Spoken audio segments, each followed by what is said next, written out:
That's some guitar that you hear, but the train was the one that Elijah was going to hop to Cleveland because he's still here because his aeroplane couldn't quite get him where he needed to be. Welcome aboard this edition of the Postgame Show alongside Elijah Campbell, who is supposed to be in Cleveland, Ohio, with Ed Bird at Master Control. I'm Jay Phillips. Thank you for being with us. As most of you probably experienced in the 5 o'clock hour this morning, the greater Columbia area got popped with a little heavy thunderstorm action. Yeah, slightly. And that, in addition to maybe my power went out for about a half hour, and the storm woke me up. Typically it doesn't, but it did this time. But more importantly, it prevented your airplane from taking off, and there was no room in the inn for another flight today. There was not. That's the worst part about it, is not only, here's the thing. It was delayed for about an hour, which normally isn't bad, but, when the flight's going to Charlotte to take me to Cleveland, that's kind of problematic because I only had maybe about 25 minutes of wiggle room there to get to my connecting flight, so I was going to miss it. And, it turns out there were just no other flights from Charlotte to Cleveland in the next 48 hours. Well, Cleveland is, one of your more prime spring break destinations. Everyone loves it. Yeah, it's nice. So clearly, balmy, 48 degrees at the warmest this week. So I totally understand the rush to get to Cleveland, not just for the women's Final Four or the Eclipse, but obviously spring break destination, Cleveland, Ohio. So it is a hopping place. Spring break like paddle boating on Lake Erie. In 48-degree weather with bitter winds. I wonder if it is Final Four traffic? That and the Eclipse, from what I've been told. Okay. Because the Eclipse is Monday, right? Yes. Yeah. And so I was there. Actually, I was not alone. Misery does love company. Uh-huh. And, when you're standing at those counters trying to get everything situated about where you're going to go and, the next step, I was there with about 4 or 5 other people that were trying to leave Columbia to go to Charlotte to then go to Cleveland. And a couple of them were there to go see the Eclipse with, family members or get a little closer to it because they'll be in totality on Monday. Yep. So that would be the place to be. You're that part of the country, it's going to be the place. Well, you may as well get up there, like you said, and see the Rock and Roll Hall of Fame and other things. Looking forward to doing, Yeah. But we'll get you there tomorrow sometime, yes? That's right. I'll be leaving. That's the goal. I'll be leaving here a little after 7, taking a flight out of here in Columbia, and then I'm going to park my happy rear end at O'Hare in Chicago for about 7 hours. So I'll have plenty of time to do some additional NC State scouting for the radio hits I'll be doing here on this great station, and plenty of time to maybe do a little bit of reading. I brought my copy of A Season on the Brink, by John Feinstein. Yeah, we actually just mentioned that. I'm halfway through it. So coincidental. Yeah, we just mentioned that about Coach Knight and the comparisons to Coach Mulkey. And Coach Mulkey, they're very, which is there's a lot that's the same. Reading the Kent Babb piece, I thought a lot about, we would talk about complicated legacies. The way John Feinstein wrote about Bob Knight is very similar to how Kent portrayed Kim Mulkey, which isn't a bad thing. It's an honest thing. Yeah, it's just an honesty thing, and sometimes honesty with these people can be a little unflattering. Right. I thought that Kent's piece was very well done. That's not to attack, defend anything with Kim Mulkey. She is who she is, and I think a lot of what you see is what people say about her. Mm-hmm. I thought the way Kent described it, I thought the way the article ended without giving it away was rather poignant. Mm-hmm. So, go read it. You can find it online. It's pretty easy, but good stuff from Kent. A lot to get to today. Dowell Loggins is going to join Elijah and me coming up at the bottom of the hour, the Gamecock offensive coordinator and quarterbacks coach. We're halfway through spring ball. Coach Beamer on Tuesday, yesterday I guess that was, touched on a few things with the quarterbacks and the wide receivers, and we'll get in a little more in-depth in terms of how Dowell is working with a lot of new coaches on his side of the ball. In fact, all but one, right? Offensive line. Lonnie Teasley's back, but Sean is new, and Marquell is new, and Mike Furry is new. Yeah. Running backs, tight ends, receivers, and those everybody's skill positions. Dowell's still coaching quarterbacks, but he's going to be coaching those guys differently than he was, coaching and tutoring Spencer Rattler. The offense is going to look a whole lot different too. I think if there's a time to get Dowell Loggins on and try to pick his brain a little bit, this year specifically, going into this season, is going to be one of his heaviest duty springs that I think he's probably ever had. And he's a lot of fun to talk with. I wish we were going to have more time than about the 12 to 15 minutes that we'll have with him. But we'll get Coach Loggins on coming up again in about 25 minutes or so. Bottom of the 4 o'clock hour. Our good friend Brad Muller will be with us. He's in Cleveland. The Gamecocks arrived in Ohio yesterday. So Brad will give us the latest. I know they've done some photo shoots and some PR type things. I know they've already had maybe a look at the gym. But I saw some tweets going out today of some of the things that I guess the NCAA and Disney have them do before everything gets going. Yeah, I think today's a whole lot of the promotional type stuff day. Yeah. Which I think can be fun. You need some fun, and it's not like, I mean, even the Super Bowl, the guys will say, like, the media day and some of those things. Like, or like when bowl games, you go bowling and you go do something in the community. Promotional stuff. To maybe get people that are there to go. Yeah. Although, as we told y'all yesterday, boy, if you want to go, man, it ain't cheap. You're not going reluctantly. It ain't cheap. You're forking over a pretty penny. Upper level nosebleed 3-day packages behind the basket, going for between $800 and $900. So that's per seat. That's a lot of money. And well, you know what? I mean, based off what we saw the ratings from LSU and Iowa poll just a few nights ago, I mean, this isn't a surprise. If you're going to get at least 12 million people watching on television, the demand to see it in person, I think that checks out pretty adequately. The Nielsen ESPN numbers said average of 12.6, and the Iowa LSU game peaked Monday night on cable/streaming at better than 16 million people watching. That's extraordinary. That's more than any NBA Finals game. Yeah. I think the World exception Series. of Game 5, maybe, which was the clincher. I saw this morning that it was bigger than any NBA or World Series, any NBA Finals or World Series game last season, the last times those were played. That's remarkable. Yeah. That's more star power, man. More than only 5 college football games all season last year. And I think a lot of those were postseason games. Yeah. The only regular season game that topped that was Ohio State, Michigan. Right. So a game nicknamed The Game. It's just a heck of a testament to the star power. Listen, I think a lot of it, I don't know if listen, I wouldn't get used to that per se. No. But star power has a lot to do with it in this country. And you have that.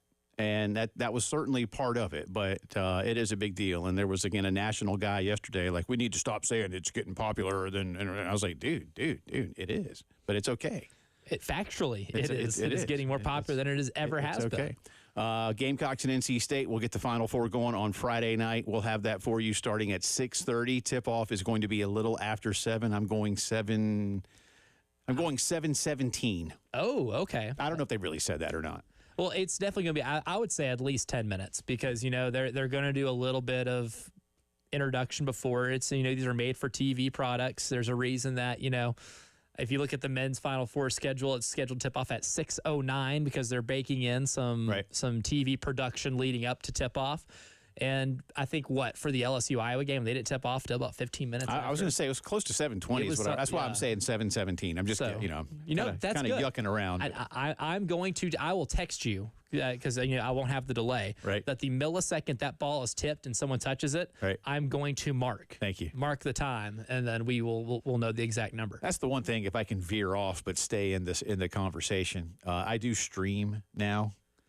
And my only complaint with streaming is that it is about 30 to 40 seconds behind real time when it comes to sports, whereas cable television or broadcast, over the air television is about 7 seconds behind. Do you have the problem where you'll get ESPN notifications? Sometimes they are simultaneous. Typically, the ESPN notification, like when the Braves score a run.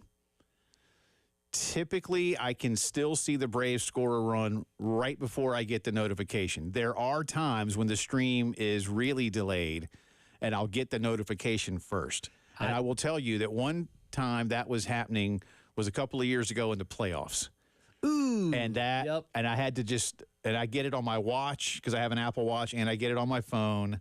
And one of my daughters is a big Braves fan, so we were watching together. And so we're getting them at the same time in terms of alerts.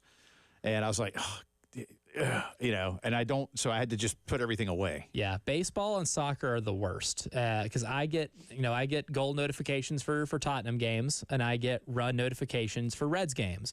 And soccer and baseball are two of the sports that my girlfriend just refuses to watch on television. So if I'm watching them, we're lounging in the living room and I'm watching on my iPad. Or I'm keeping up on my iPad.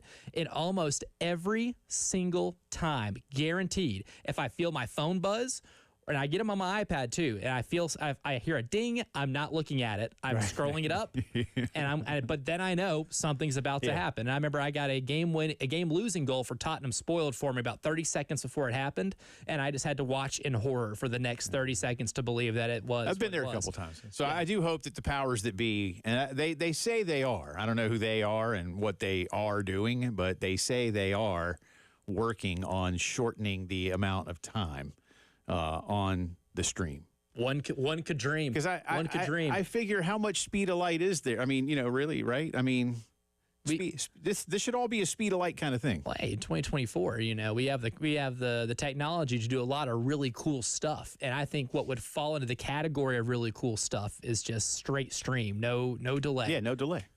Maybe 5 seconds to drop F-bombs from audio if you're trying to protect the kids, the kiddos. But other than that, it shouldn't be 35, 40 seconds. I mean, we have the power at our fingertips to be able to do this. We do. Baseball tonight, South Carolina taking on Georgia Southern. They will play. Everything's fine now. It's back to the sun's trying to come out over downtown Columbia, which is good. 6:45. Would have been cool about 12 hours ago. Yeah, 6:45 pregame. And a 7 o'clock first pitch. Derek and Stewart on the call. Coach Kingston, by the way, will be on Carolina Calls with Derek tomorrow night. So we'll have that for you as soon as we're done tomorrow. Again, Dowell Loggins coming up in just a few. Brad Muller a little bit later on. We'll have more from Shane Beamer on football. By the way, the Atlanta Braves were scheduled to play at whatever they call Comiskey these days. I don't even know anymore. New Comiskey, but used to be U.S. Cellular. I think that's probably what it's. I don't know what it is anymore. Does anyway, U.S. Cellular still exist? They were going to play the White Sox today, but they postponed it. It was. I tweeted out when I saw the forecast because I was like, didn't I see a bad forecast? At 2 o'clock, it was 36 degrees, wintry mix, and sustained winds of 17 miles an hour on the south side of Chicago. That's baseball weather. And that's what I said. I said, bring the family out. Fun for the whole family. That's right. Yeah, I hope you brought your igloo. And if I may, real quick here, this is just a quick little vent and rant. I realize that baseball is a national sport. Most baseball stadiums are outdoors, as they should be. But baseball needs to really think about scheduling first week of the season games where it has the real potential to still be cold. And Chicago, Illinois, is one of those places. It may not be Denver. It may not be Boston. Cleveland is another example, especially big cities like Cleveland and Chicago that are literally built alongside of giant, actually, Great Lakes. Capital G. So, just think about that for one.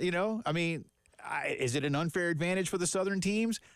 I don't know, but you need to think about that because now the Braves had a day off on what was going to be a long road trip, followed by a long homestand. Now they will play 16 consecutive days. Oh, that's tough. When they're going to make it up. 16 consecutive days later, I think in June. Oh. So, but anyway, it does mean Spencer Strider gets to start the home opener on Friday. So there's that. See, that's nice. There is a plus side to There's this. that. All right. We got a lot to get to. We'll have more on Elijah's travel nightmare. No, this was rough. Throughout the course of the day for you. Got a couple of headlines that I want to get to ahead of the 5 o'clock hour as well. And again, Dowell Loggins coming up in just a bit to talk Gamecock offense. You're listening to the Postgame Show.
Welcome back in. The post-game show rolling along on a Wednesday. Elijah is here. He wasn't supposed to be, but he is. Had to make some, had to call an audible after the weather forced me. First time in a while the power's gone out. That was interesting. Yeah, it happens. I get it. It happens. We'll talk more about other travel arrangements, but he will be heading to Cleveland tomorrow. Our good friend Mike Gillespie is going to guest co-host, yeah. Which he has done many times. Mike will be with me. He was going to be here today, but he decided to post. I just said, hey, come on in. We'll just have the more the merrier. Have a big old party. He's like, nah, I'm going to do things that Mrs. Gillespie needs me to do around the house instead. And I was like, there you go. That actually might be the smarter answer. Don't want you getting in trouble. So he's going to do that, and he'll be with us tomorrow and Friday. So he'll be hanging out for a bit. Brad Muller in just a bit. And again, if you just tuned in, Gamecock OC and quarterbacks coach Dowell Loggins is joining us in about 10 minutes' time, so a little shorter segment here. Speaking of football, huge news this morning. The Buffalo Bills trading one of the best in the business, Stephon Diggs, 4-time Pro Bowl wide receiver, to the Houston Texans for draft picks, multiple. The Bills will get a 2025 second-rounder, a sixth-rounder this year, and a 25 fifth-rounder. The Texans have one of those picks from the Vikings when they traded a pick last month. Basically, the word is, because that's really not much. Not much for someone who is as good as Stephon Diggs. And there's word that there's just some friction that can't be overcome in Buffalo, whether it's with Josh Allen directly, whether it's with Sean McDermott, whether it's just a combination of a bunch of things. Maybe he doesn't like living in Buffalo, all of the above. It no longer matters. But what I will say is for a team that has been ridiculed like the Texans have, to see what they've done in the last couple of years is impressive. Can they continue it? Listen, their division, and I know actually you're not. It's not really your favorite team. Your favorite team's in the NFC South, but you covered the AFC South. Very involved in the AFC South for a long time. You covered it for a long time with the Titans in Nashville, but it's a very winnable division for any of those four teams. They can just get decent. I think Houston crossed over the decent line. Mm-hmm. In fact, I think every team in that division could maybe be called moderately decent. The floor got raised significantly this past year because you had the Titans were the first team I think statistically eliminated, and that happened still pretty well late into the season. And then you had the Texans and Colts playing for a playoff spot, and the Jags kind of gagged it away themselves. But you had three teams that were in the race for 9 wins, and there was a whole lot of division cannibalism there because they all did improve from one year to another. Still very winnable for all of them. Yeah. But they all did as a group. I think the Jaguars have the most to sort of continue to prove with what they have in terms of a head coach and quarterback. But Houston won a playoff game. That's insane. I wouldn't have seen it coming for a first-year head coach and a rookie quarterback. And so and look, is CJ? Listen, 1 year does not a Hall of Famer make. CJ Stroud has a lot of work to do to continue to be seen as one of the better young quarterbacks in the league, but he did have a good rookie season, and having Stephon Diggs as now your primary weapon is going to make that offense better. They've added some other pieces all around the ball club, including Joe Mixon, which was an interesting one to me coming down from Cincinnati. They're making a real go at it. Yeah, I'm impressed that they're making a go. Let's see what happens. Other teams are getting better too. But this one surprised me, and you got to believe now that Buffalo may have to do a little bit of work, but there's certainly, you have to think, with a deep draft class of wide receivers, you have to believe that their first-round pick will be taken will be used to take a wide receiver. It'll be used to take somebody like a Donnie Mitchell, a Xavier Worthy, a Xavier Legette. I don't think it'd be a Ladd McConkey because I don't think you're in the market for a slot receiver. You're in the market for a numero uno receiver, somebody that you can give the ball to over 100 times in a season. I think that's, or even try to get, the ball to 100 times in a season, that type of receiver, because there's a lot of those guys in this draft. This is one of the best, like you alluded to how deep the draft classes is at the receiver position. So Buffalo's absolutely going to have to go in that direction because they're going to have to get better, cheaper. And as we've seen this year, Buffalo has shedded a ton of talent because they don't have they're what I would say in salary cap hell. And the Texans are going to have about a 4 or 5 year window.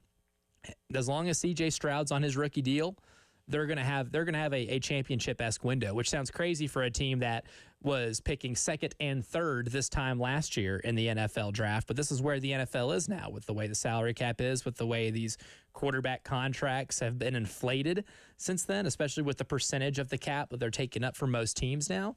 You're seeing two different teams with the Bills and Texans on two different ends of the spectrum. The Bills' window of having the quarterback on that rookie deal is gone. It's over. Now you got to make the really tough decisions. The Texans, on the other hand, are playing with house money, and now they've got him a number one receiver to go with, Nico Collins and Tank Dell, who are also two really good wide receivers on their rookie deals. Dalton Schultz on it was a good, relatively buy low-ish tight end contract. And you're going to be able to make other moves like get Joe Mixon and be able to maybe overpay for a Joe Mixon. Oh, and two of your best defensive players, Jay, Will Anderson, Derek Stingley, also on rookie deals. You have a whole group of guys on rookie deals, and you're kind of going to see with the Houston Texans what you've seen with the Cincinnati Bengals the last couple of years, where it's seemingly overnight, because you have a quarterback that's that good on a rookie deal, make you that much better. And then if you build a bunch of pieces around them, especially with the skill positions, you're going to be able to make yourself a contender to win your conference overnight. You mentioned the two Xaviers that are in the draft class. Field Yates has just updated his latest mock. He's one of ESPN's personnel analysts, and he says Xavier Worthy of Texas, and the Bills pick at number 28. But he says that Worthy, with the speed, the size, is somebody that they could plug right in. I think a lot of people like Leggett, and there's still a real good chance for Xavier Leggett to be a first-round pick. But for what it's worth, the latest mock update that I've seen here has Xavier Worthy going at 28 to Buffalo. Yeah. I would be stunned if one of these receivers isn't their pick. Oh, absolutely. And will it end up being the right Xavier chosen? I think it's a legit question to ask, because Worthy did, completely melt minds in Indianapolis at the combine with his speed. Raw speed, a 4.21. Yeah, that's ignorant. Yeah. That we're talking almost Olympic type. Yeah, that's track. Speed. That's track speed. Yeah, that's elite track speed. That is that's mind-numbing speed. But then also, how can you apply it to the football field? And Xavier Leggett's one of those guys, who applied that to a football field really well, and I think he's got better hands. And that's going to be a tough decision for the Bills to have to make in terms of their evaluation. This is going to be really telling of that front office and how they're able to evaluate talent. Speaking of Xavier Leggett, of course, Dowell Loggins oversaw the offense that allowed Xavier to become very productive and highly thought of in this draft class. We will talk to the Gamecock OC about what's going on with this class of receivers, running backs, quarterbacks, all things Gamecock offense. Dowell Loggins joins us when the postgame show continues.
Time to talk some Gamecock football this spring. Welcome back into the Postgame show alongside Elijah Campbell. I'm Jay Phillips. Appreciate you being with us, and let's jump right in. Always fun to talk with the Gamecock offensive coordinator and quarterbacks coach. He is Dowell Loggins, back on the program.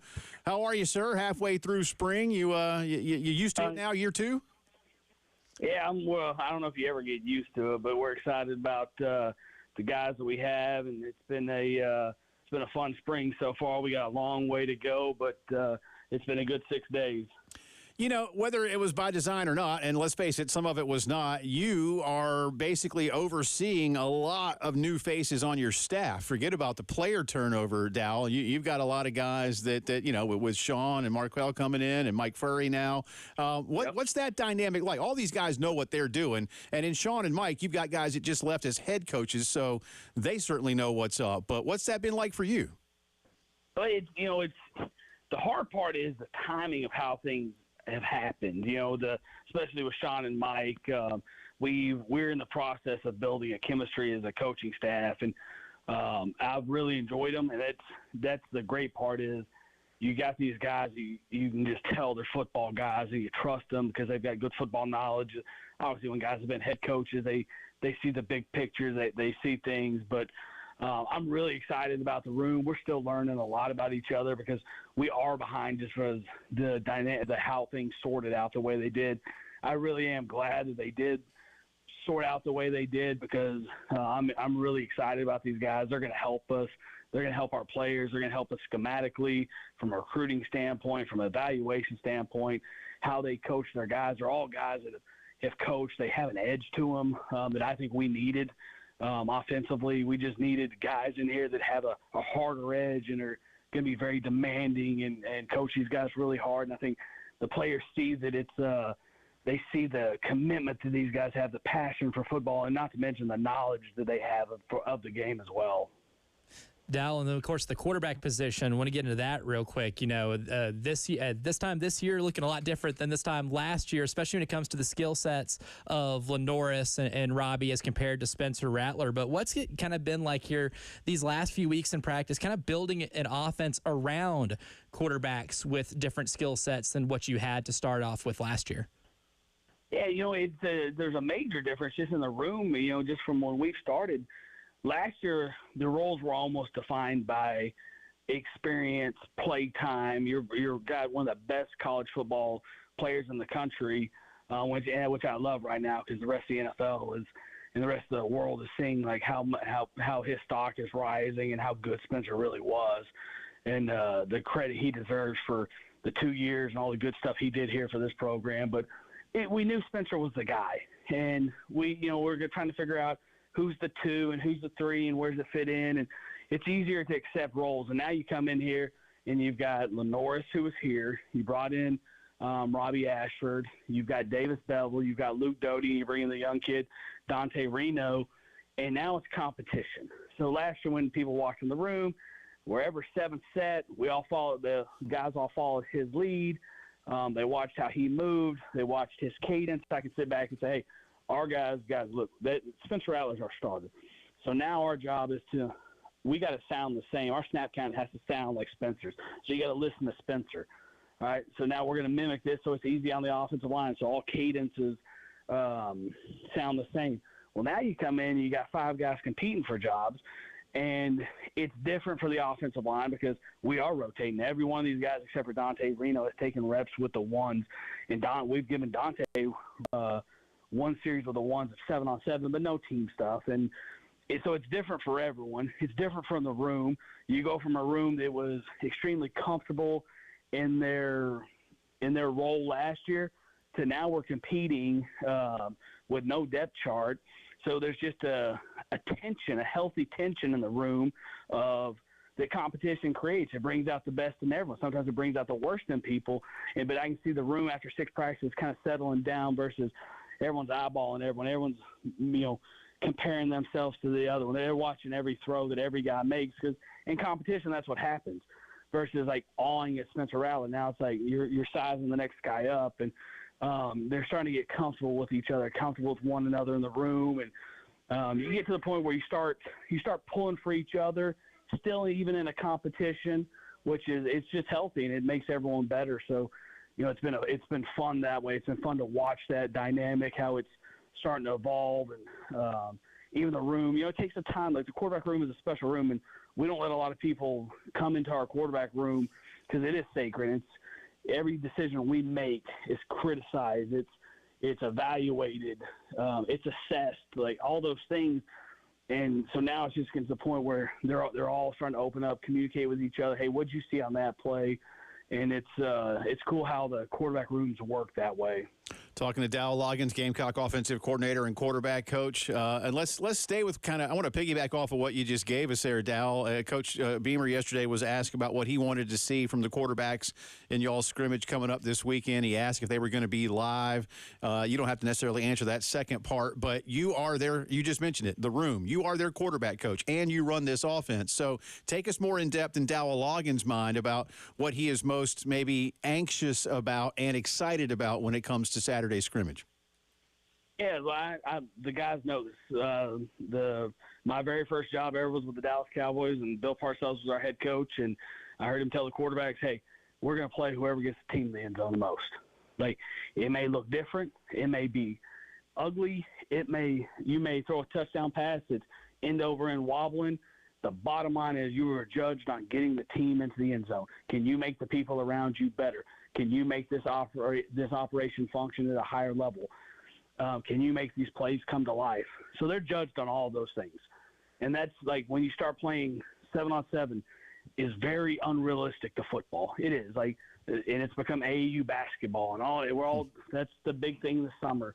Like until you put the ball down and it's a game, it's 11-on-11. Like it's hard to evaluate these guys. So like you pay attention to little. What makes college different than the NFL is there's no preseason. So now there are going to be scrimmages at some point that are live. There will be times between now and training camp that happens, and every day is an interview. And they know right now the way to move up the depth chart is get the team in the end zone. And one of the ways to get in the end zone, especially with the quarterbacks, as you know, is your wide receiving core. And I think this is probably the most interesting unit on the team right now in terms of having a bunch of guys with different backgrounds, a lot of transfer players coming in here with a lot of unique experiences. But which of these veteran players that are going to be new faces in this wide receiving group that has a lot to replace from, Xavier leaving is really standing out to you? Well, this time last year, no one was asking me about X. No one. Not one person was like, hey, man, this is a Get guy. But now I've gotten 14 calls today from NFL scouts and general managers and teams wanting to talk about him now. So it's awesome about football because it's not always the guy you think that's going to show up and do special things for you, and there's opportunity. We did bring in some veterans. We also have some guys that we recruited. They're rotating the same way. And this depth chart is not set. We've got – Gage obviously is new. Jared Brown's new. There's a bunch of players that I can start naming. I'll forget someone or Amari. But there's also a lot of returning players that are going to be given opportunities as well. So, I'm excited about what the room is going to look like, how it's going to take shape. We got a long way to go in that room. We're still trying to figure out skill sets and figure out who does what well, what their strengths are, how we can maximize their strengths, how we can minimize their weaknesses. Just same way we handled X and those guys last year. So there's competition. Obviously Harbor's not here right now because he's in track, but he's around and he's paying attention. He's getting mental reps and doing those things. So like I said, there's a long way to go. I'm excited about the growth that has happened. That Coach Purry's already made these guys better. These guys have caught so many passes on the jug machine and done all these other things, but you got to go do it now in live situations and game settings and the situation. So I'm excited to watch how this thing unfolds, and we're a long way away from setting a depth chart, there's a lot of room for improvement. Dow, last thing for you. You got a couple of running backs. You knew Rocket Sanders wasn't going to be with you this spring, and now Juju's gone down. It does give the newer guys an opportunity, including a lot of people excited about what Attaway can do for you. What is that part of the offense looking like in terms of not having all your personnel? Well, the good thing for me is I had 2 years with Rocket. So he's a player that I know extremely well. I know the character he has. I know the SEC production he's put on tape. He's a guy that's played a lot of football. And like, look, when we had Darren McFadden when I was Arkansas the player, Darren didn't play. We didn't touch him in spring. We didn't touch him or Felix. Like, it was, hey, get him to August, and they'll be fine. So Rock is working really hard to get healthy, and Oscar's guy has played as well. And when you're bringing guys in that have played, the good thing is they have tape. And even we tell our young guys, like, hey, there's guys that show up, and it's like, we don't have a depth chart, but someone has to go out there first. So when we put someone out there first, and you have to explain this to your young people is, hey, you know why he's going out there first? And because he's got tape. So I know exactly what he is. We're going to find out what you are. There is no depth chart. So guys like Oscar, who is brand new but playing really good in pass protection, he's done a great job. He's a physical player. He's got good size. Obviously DJ was here last year. Jawarn Howe's a guy that's got a ton of upside that we're excited about, great size.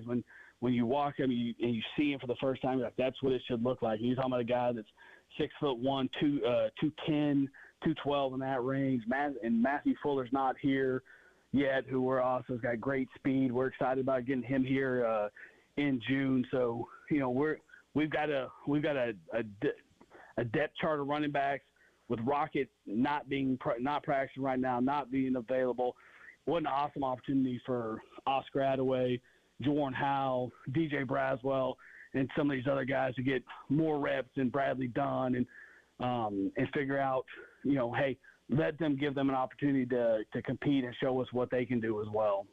Coach, great stuff. We appreciate you, and I promise you we'll do it again here real soon. Have fun this weekend with it. Absolutely. Always fun talking to you guys. Thanks, man. That is Dowell Loggins, a Gamecock OC. We'll wrap up some of what he had to say as the postgame show continues.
Well, Elijah was up all night, not to get lucky, just to get in on an airplane, and instead he was unlucky. Welcome back in. Up all morning. Got up at 3 a.m. We could change the words to fit your mood. Yeah, night and morning. I think we have a syllable issue there that wouldn't flow very well. But Elijah is here. He was not supposed to be. We're glad he is. Well, I mean, I'm not like disappointed that you're here. I'm disappointed for you that you're not in Cleveland. That my travel plans got delayed. And Elijah was going to go cover and he is still going to go cover the women's Final Four. He'll just have to leave tomorrow. These storms in Columbia delayed his departure from the capital city. And then, again, I'm still amazed that there was no room for you on any airplane today from Charlotte to Cleveland. Apparently, there were only 2 flights leaving from Charlotte to Cleveland today, and the second one was full. It was just absolutely full. Shouldn't I be? It's Cleveland. I mean, it's not like it's going to Albany. Right? Or like, Des Moines. Bismarck or something like that. Yeah, I mean, it's Cleveland. Shouldn't there be more flights to Cleveland? Maybe there's not. I don't know. But clearly I guess there's not. Yeah. Maybe Hopkins International isn't as bumping of an airport as it is elsewhere. But, I'll get a nice fancy layover in Chicago where I'll get to hang out at O'Hare for approximately 7 hours. So how many good Chicago deep dish joints or like Italian beef or Polish sausage kind of places are there at O'Hare? I think you can do a little research. Oh, I'm sure there are. Yeah. How many is the question? I was gonna say, is there a Portillo's there? Or, I don't know. Or is there a? I've never flown to O'Hare. I don't know. I've never been to Chicago. Heath Klein continues to marvel at the fact that I've never been to Chicago, and he's probably right about that. My wife and I. Fun. We had a trip. We wanted to go when the Grateful Dead did their 50th reunion. Of course, Jerry wasn't there, but Trey Anastasio took his place. And they did 3 shows at Soldier Field. But we couldn't get tickets because all the Bears fans got first dibs. And so they all could buy 4, and then they put them on the secondary market and sold them for $1 gajillion each. And Chicago's expensive enough. Yeah. We found a hotel. We couldn't get tickets to the show. And we were like, do you want to go? She was, do you want to go and just try to get tickets once we're there? And I was like, I really don't want to do that. I will say, my girlfriend and I, two winters ago we went because, a close friend of mine was on the Northwestern coaching staff, got us tickets to go see them play Purdue. That's cool. And, the day before we were walking around town. That was our Explore Chicago day. Yeah. And it snowed like 8 inches. Yeah. It was. That's not fun. Well, maybe it was. I don't know. It depends. I love snow. I do too. Angel does not. Okay. She was miserable. Yeah. I was having fun. It was, but she's born and raised Mississippi. Okay, yeah. South Mississippi. Yep. Near the Gulf. They don't have snow. They don't do winter there at all. No. So winter's like 52 degrees. Exactly. Yeah. I'm with you. Well, that's kind of like how it is around here a lot of times. It's similar. We get a little bit. But Michael Espy will hang out with us tomorrow. Brad Muller is in Cleveland. He was on the Gamecock charter, so they can just leave whenever they felt like it. That's right. I couldn't catch a ride. Yeah, they wouldn't let me on that one. Yeah, we should have called Don. Hey, Don, you got room for one more on there? Or just like one of those big oversized bags. Like, whose is that? I don't know. Is there a body in that? Yeah. Why is this bag 215 pounds? Why does it weigh so much? But anyway, thanks to Dow Loggins for joining us. I wish we had more time. We just don't. Obviously, we have 15-minute segments, and we will talk to Coach Loggins again really soon. He's like, hey, we're a long way from a depth chart, and I think that's one of the things I will freely admit. Us as media and you guys in the audience as fans. We kind of live and die by depth charts. We want depth charts. Who's going to start? Who's the backup? What's the rotation going to be like?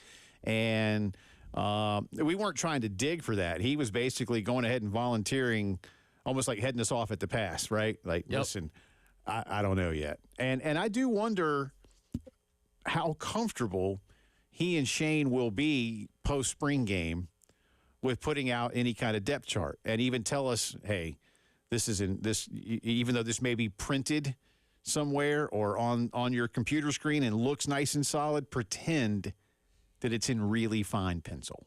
Yeah, that's because there's a lot of position players that are good enough to play at this level that you're only having to fit into a few spots. I think he's really confident about the running back room. I like the quote he said, like if you're not out there, why aren't you the first one out there? You don't have tape. Yeah. Rocket Sanders has a lot of tape. Yeah. He's got a lot of tape and a really good reputation, rapport with Coach Loggins. Your Oscar Adaways kind of have to start at a different place. Jawarn Howell starting at a different spot. I did have a few good takeaways from his wide receivers. They're all standing out, but they don't know yet. And for the quarterbacks, whoever's getting them in the end zone the most is going to get the best look. We'll have a lot more on the Final Fours coming up for you, both men's and women's. And again, Brad Muller from Cleveland in the second hour of the postgame show.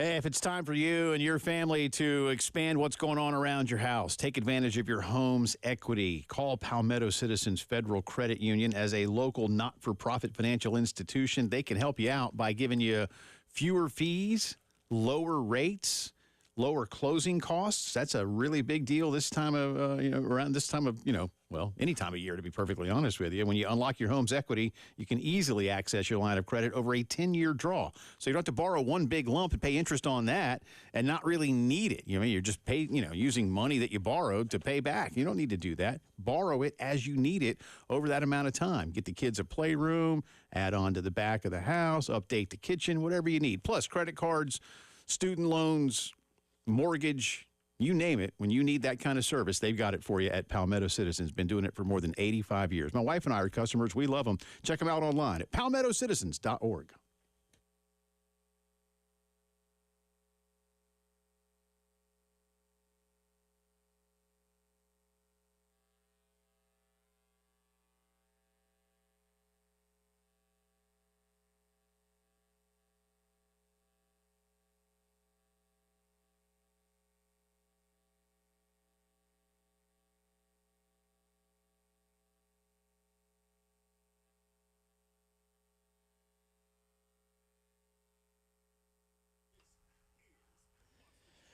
From the WIS Traffic Studios, I'm Elijah Campbell with a few accidents to report to you that are causing delays on the roadways this afternoon. We'll start with the one in Lexington County. That one is on Two Notch Road at Highway 6 near South Lake Drive. The rest are here in Richland County, starting with one on US 176 at Broad River Road near Bush River Road, another one on Shop Road at Atlas Road, one on Highway 1 at Augusta Road at North Grampian Hills Road, and lastly, we have some traffic backup caused by traffic lights not working, so caution on Highway 262 at I-77 near Veterans Road.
All right, welcome back in. Second hour of the postgame show coming at you from the Herndon Chevy Studios in downtown Columbia, South Carolina, alongside Elijah Campbell. I'm Jay Phillips. Ed Bird's at Master Control today. Elijah not at Master Control. Elijah not in Cleveland. He was supposed to be.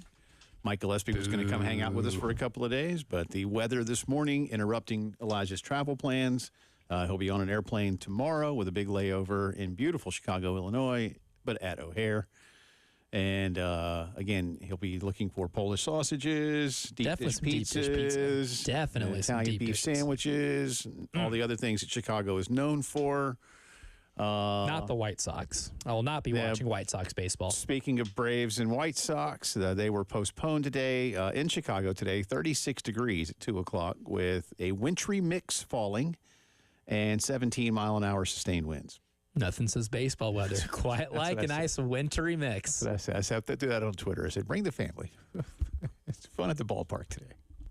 You know, they give out Dude, there'd have been like 20 people there.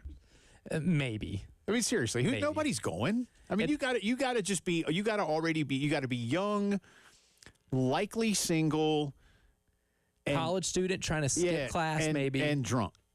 Yeah.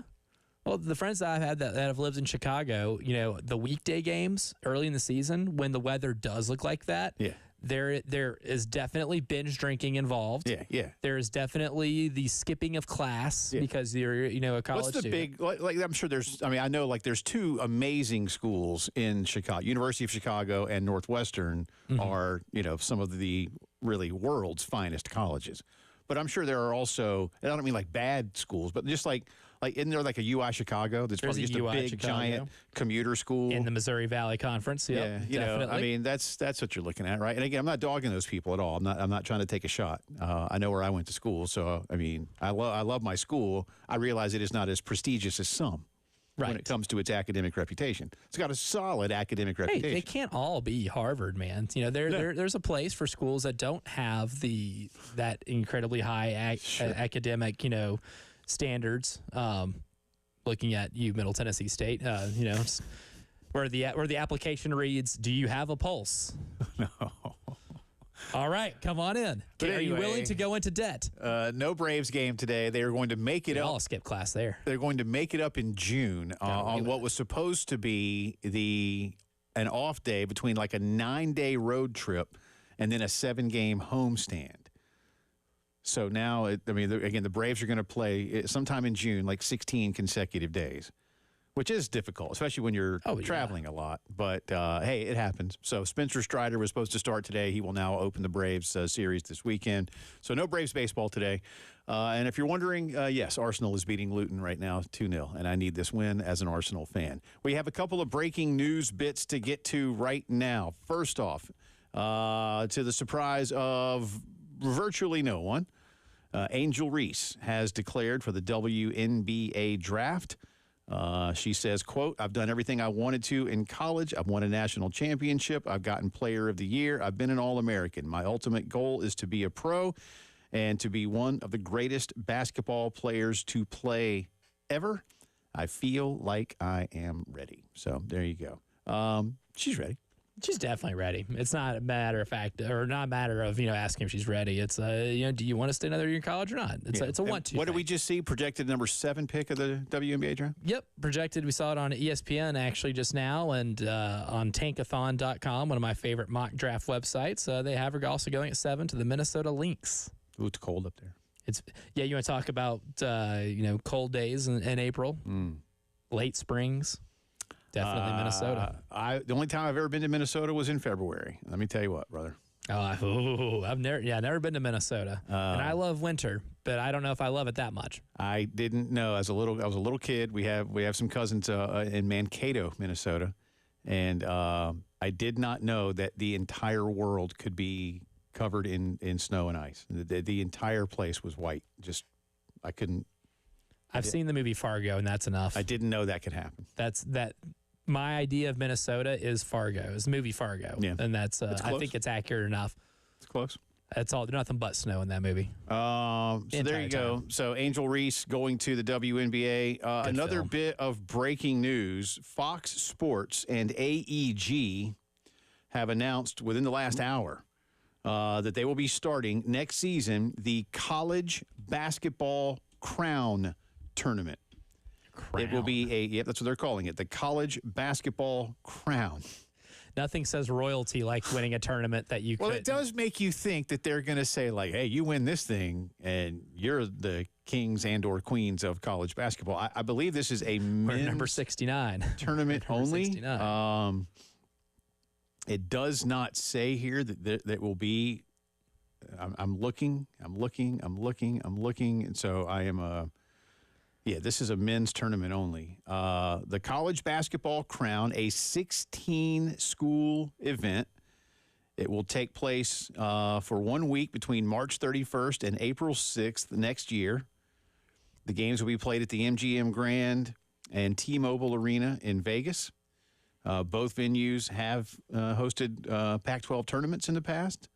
Mm-hmm. Teams that do not, I'm reading verbatim here from the Associated Press report, teams that do not qualify for the NCAA tournament will be eligible. The Big Ten, Big 12, and Big East, whose games are carried on Fox, will each have 2 automatic entries. The other teams will be selected by committee. Says Fox Sports Vice President Jordan Bazant, quote, postseason college basketball is one of the most exciting times of year. Oh, man.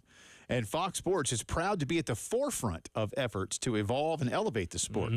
Alongside AEG and the Big 10, Big 12, and Big East, we are thrilled to provide more opportunities for student athletes to compete in high-quality postseason college hoops and for viewers to enjoy the chase for the college basketball crown. Like every kid dreams of. Winning a crown, the college basketball crown. I have many, many thoughts on this. And we knew that this was out there. This will be obviously an NIT competitor.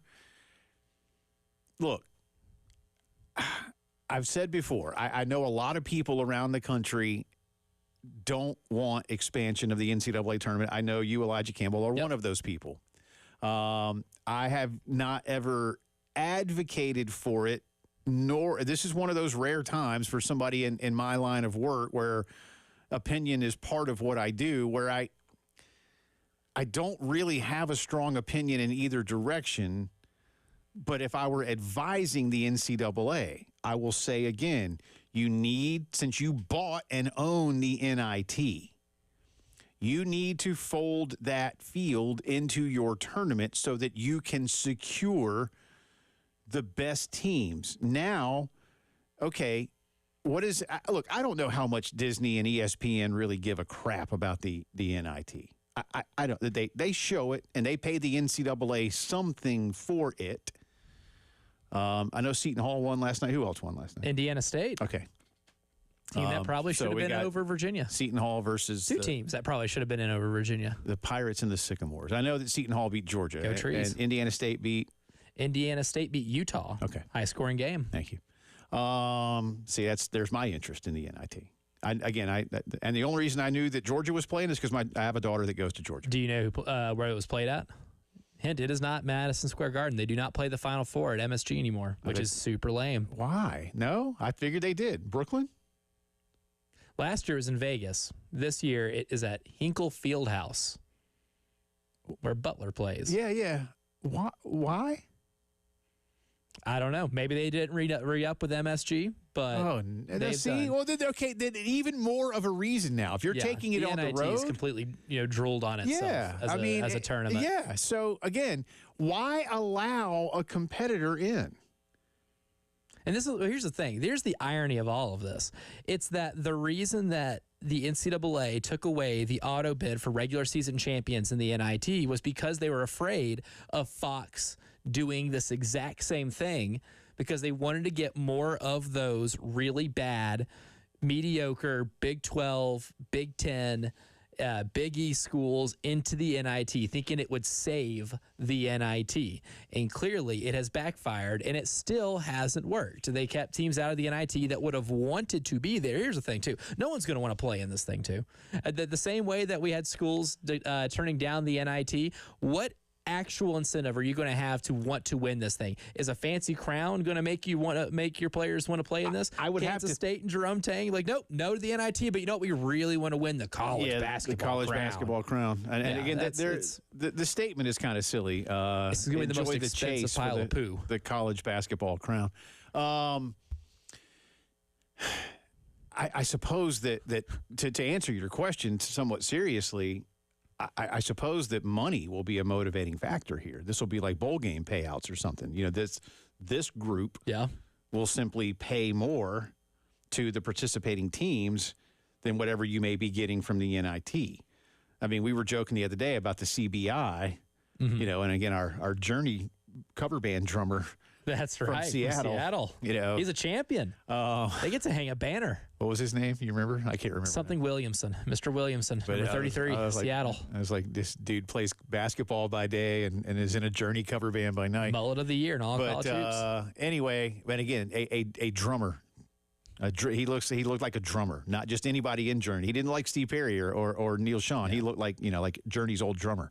Or Australian Kenny Powers, something if you would like an alternate image of what this guy looked like. Yeah. So anyway, you drop some dimes though. If I'm the NCAA, again, who's advising the NCAA? This is another example of so many. And again, I don't want to sound like I'm advocating for expansion to 96. What I'm advocating for, though, is some level of awareness and proactivity from the NCAA. Okay, I waited for all of you to finish laughing. I get it. They're not going to do that. But don't let somebody else come in and tread on your product. Again, I have to remind all of you, the NCAA, for whatever reasons, I don't know, 15, 20 years ago, I don't remember when it was, bought the NIT. Again, I don't really know why, other than maybe the point you made, to allow for to allow for regular season champions from mid-major to small conferences to still have an opportunity in postseason play. Like, we're going to take this thing over, we're going to reseed it, we're going to make it more of an actual tournament rather than just a money grab. All right, and as you said, that has now backfired on them. Mm-hmm. And then you're allowing this. So go ahead and expand the field, because that's what people want. If they want an expansion of college basketball postseason play, they want it done, in my opinion, under the auspices of the NCAA tournament. So there's already heavy speculation that next year they may add 8 more schools and have 4 more play-in games. Whether they do or don't, that's not been done yet. By the way, speaking of which, there's a separate story about the women's tournament that I do want to get to as well, in terms of its future. But when I saw this, I was like, all right, I got to talk about this. So I don't know. I mean, do you just let this thing go and still have an NIT at that point? Why? Well, here's the thing. Well, there's almost no point of having non-tournament, basketball, other than having it for schools who just still really want to play basketball. But I don't know if you're going to expand the field, then why even have the NIT at all? That's my point. At that point, you would just have to fold it, and at that point, we'd have to play 2 weeks of play-in games into a tournament, and now we're getting into a logistical nightmare as well. Now, what you can do, and I want to steal an idea from Chris Vanini real quick from The Athletic, and I thought this was an interesting idea. I don't know if I love it, but I'm intrigued. Hold it. I'm intrigued. Yeah, by it. I think I know which one this is, but hold that one. And again, there's news about the future of the women's tournament too. I may have to throw up a flash poll, but I know how fans around here feel about the NIT. Flash poll. They're kids here, Jay. So, yeah, no, not that kind of flash. Oh, okay. Sorry. Yeah, mistake. That's the 4th hour. Carry on. You're listening to the postgame. Got to pay for that.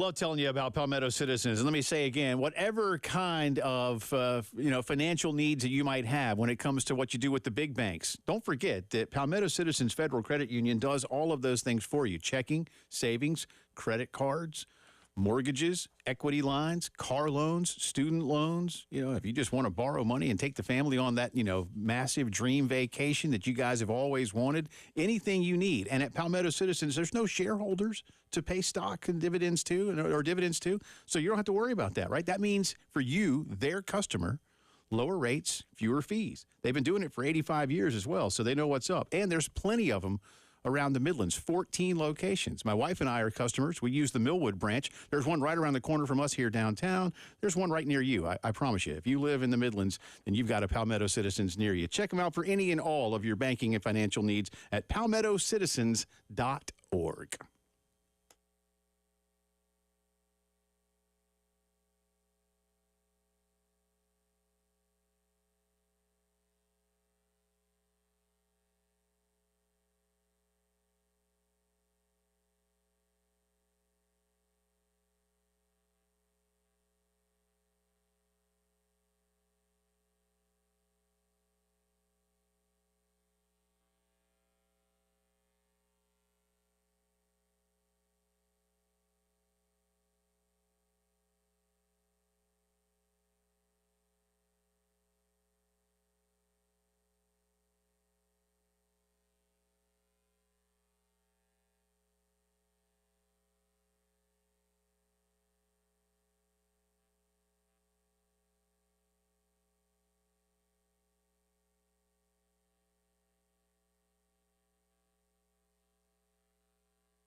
Welcome back in. The postgame show continues on this Wednesday afternoon. Brad Muller coming up from Cleveland in just over 10 minutes' time. Jay Phillips, Elijah Campbell with you in the Herndon Chevy Studios. Ed Bird at Master Control. Again, a couple of breaking stories that we've got for you here in this 4 o'clock hour today. Number one, Angel Reese of LSU has decided to forego her final year of eligibility. She will enter the WNBA draft this summer.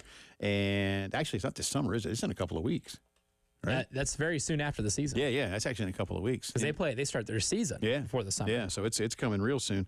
And then the second bit of breaking news, Fox Sports and AEG have announced another postseason college basketball tournament. It will be a direct competitor to the NIT because all of you out there in college basketball land have been clamoring for a competitor to the NIT. That's what we're all dying for. Because you know what? The CBI was not enough for us. Don't you have to pay to be in that one, by the way? The CBI, I think so. Yeah, it's like we invite you to pay money to play in our tournament. I mean, here's the thing. That's how you get teams that want to be there. It's like, they want to be there. It was kind of sad. You and I when we were watching that the other day, just real quick, it was in like Daytona. The championship was in Daytona. Oh, the whole tournament, I think, is in Daytona. Well, it might be. I don't know. Yeah. But I'm serious, y'all. There might have been 100 people in the gym. Oh, I think that's an overestimate. Yeah, maybe. Probably. I mean, there were like a couple of family members, it looked like. To quote Tobias Funke from Arrested Development, there are dozens of us. Right. Dozens. And that are people that have CBI tickets. CBI ticket holders. They were all painted blue like him in that one episode. Anyway, so Elijah was mentioning an idea that Chris Vanini, national, mostly college sports writer, mostly football, but he does a lot of other stuff too. Yeah, they've gotten him on some March Madness stuff here recently, but he tweeted this out about 19 hours ago, and I don't hate it, I don't love it, I am intrigued by it. And here's the quote. This is a tweet. The NIT winner should be guaranteed a spot in the NCAA tournament the following year if it expands. Make it like a Champions League spot that would make some stakes without taking anything away from the current tournaments. So it would increase the likelihood of teams like Indiana, Kansas State, all of those teams that turned down, that did turn down NIT invitations. I think Kansas State actually did go, but the teams that did turn down NIT invitations would be more likely to actually partake in the NIT if you St. John's didn't St. go. John's, yeah, St. John's bailed out on it, and that seemed like Indiana State, who this year was their year to make a run. They have a lot of older players. They've won over 30 games now, and a coach who potentially, after next year will have a Power 5 job. I can almost promise you, Josh Schertz will not be coaching the trees much longer. But that game, between Seton Hall and Indiana State gets a lot bigger than just the NIT title. Yeah. And I don't like the idea though of giving something before a season starts.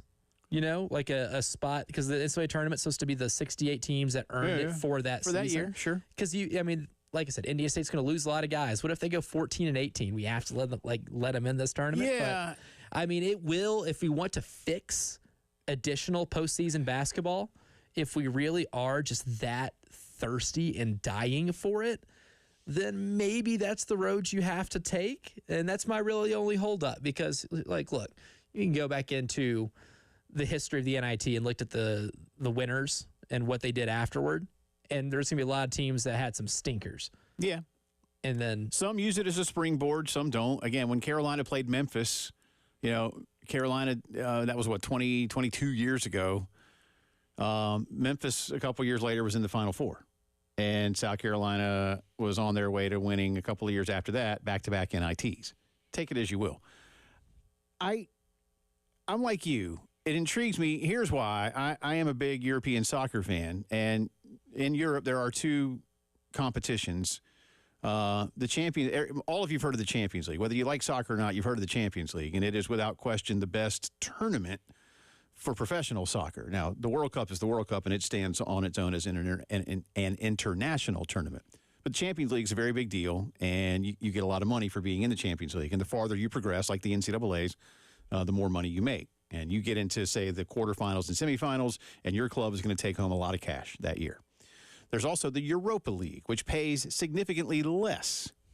And for many years, the winner of the Europa League was guaranteed nothing more than being back in the Europa League the next season. A few years ago, they did what you're talking about, to get teams that are in the Europa League to stay invested in it as their other regular season was going on in their countries.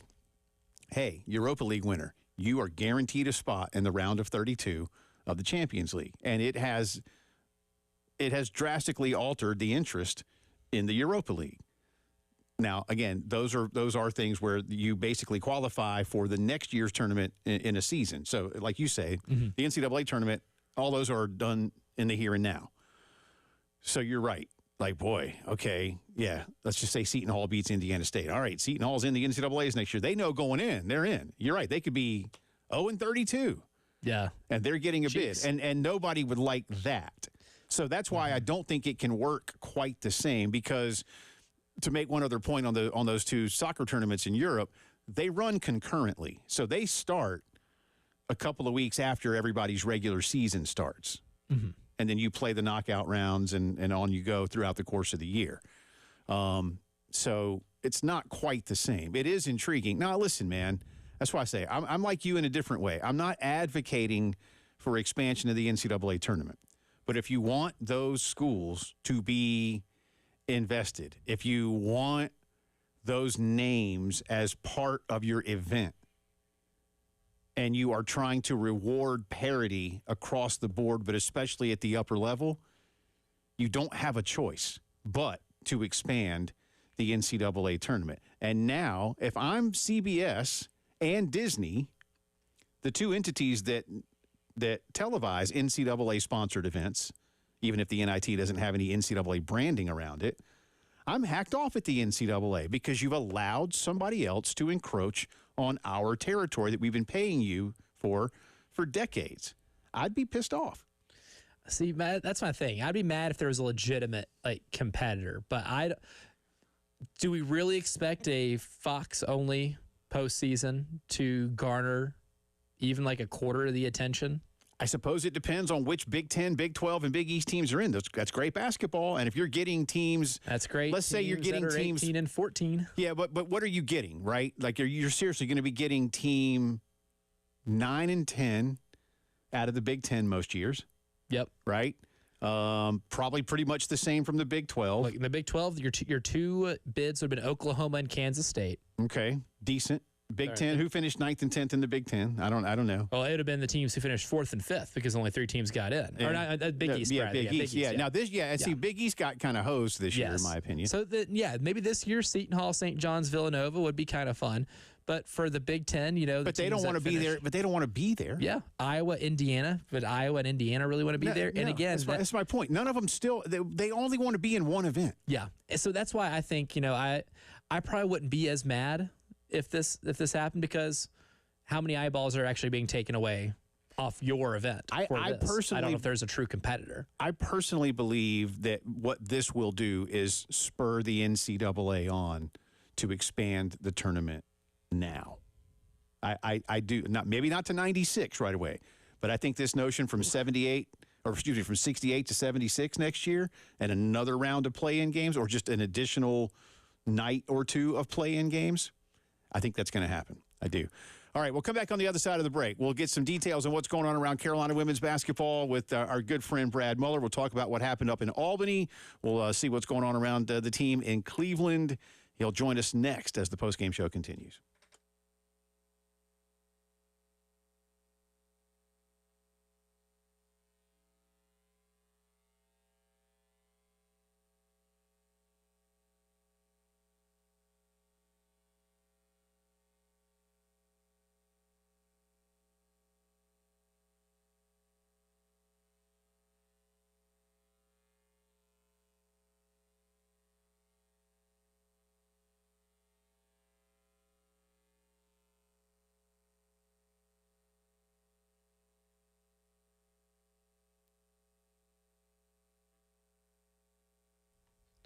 Lots of good tournament action this weekend, and you can enjoy that even with a busted bracket with our friends here at Underdog Fantasy, and you can do so with the Pick'em game. It's one of my favorite things to do when enjoying college basketball, and the Pick'em game is just picking 2 to 5 players to build a Pick'em entry from different teams and selecting higher or lower on all different kinds of stats in this week's tournament games. One that I'm really looking at right now, I'm really wanting to go higher on Donovan Clingan blocks and steals. Alabama is a team that likes to get a lot of shots at the rim. Donovan Clingan for UConn lives at at the rim. I'm going higher on his block and steal total, and you can do the same. Just go to the easy-use mobile app or go to UnderdogFantasy.com, sign up with promo code 1075, and Underdog will match your first deposit up to $100, plus they'll give you a mystery special pick. Again, that's promo code 1075, must be 18 and older and present in the state where Underdog Fantasy operates. Terms apply. Concerned with your play? Call 1-800-GAMBLER.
From the WIS Traffic Studios, I'm Elijah Campbell with a few delays on the roadways to report to you. And luckily, only one by way of accident. An accident has been reported on Veterans Road over at Garner's Ferry Road. And as of right now, that is the only accident reported that we have here in the Midlands that's causing some traffic backup. We do have an object on the roadway that's causing traffic to move slower than normal on I-20 westbound over the Alpine Road exit 76B. But other than that, we are moving pretty smoothly here in the Midlands, so enjoy the smooth commute, and everybody have a good rest of your afternoon.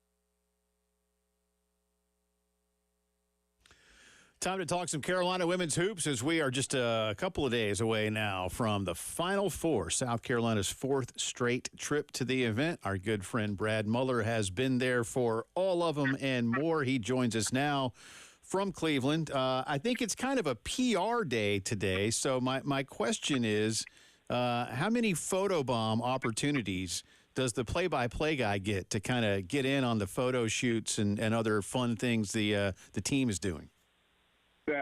Today, none, because they kind of put all that behind closed doors with the ESPN folks and all that. Tomorrow is when we get to be around them with the open locker rooms and all that. But yeah, they grabbed a handful of players that they want. ESPN kind of takes them away. So no, I was kind of on my own today, which was fine. Took a little another walking tour of Cleveland, went to the Rock and Roll Hall of Fame. So there you go.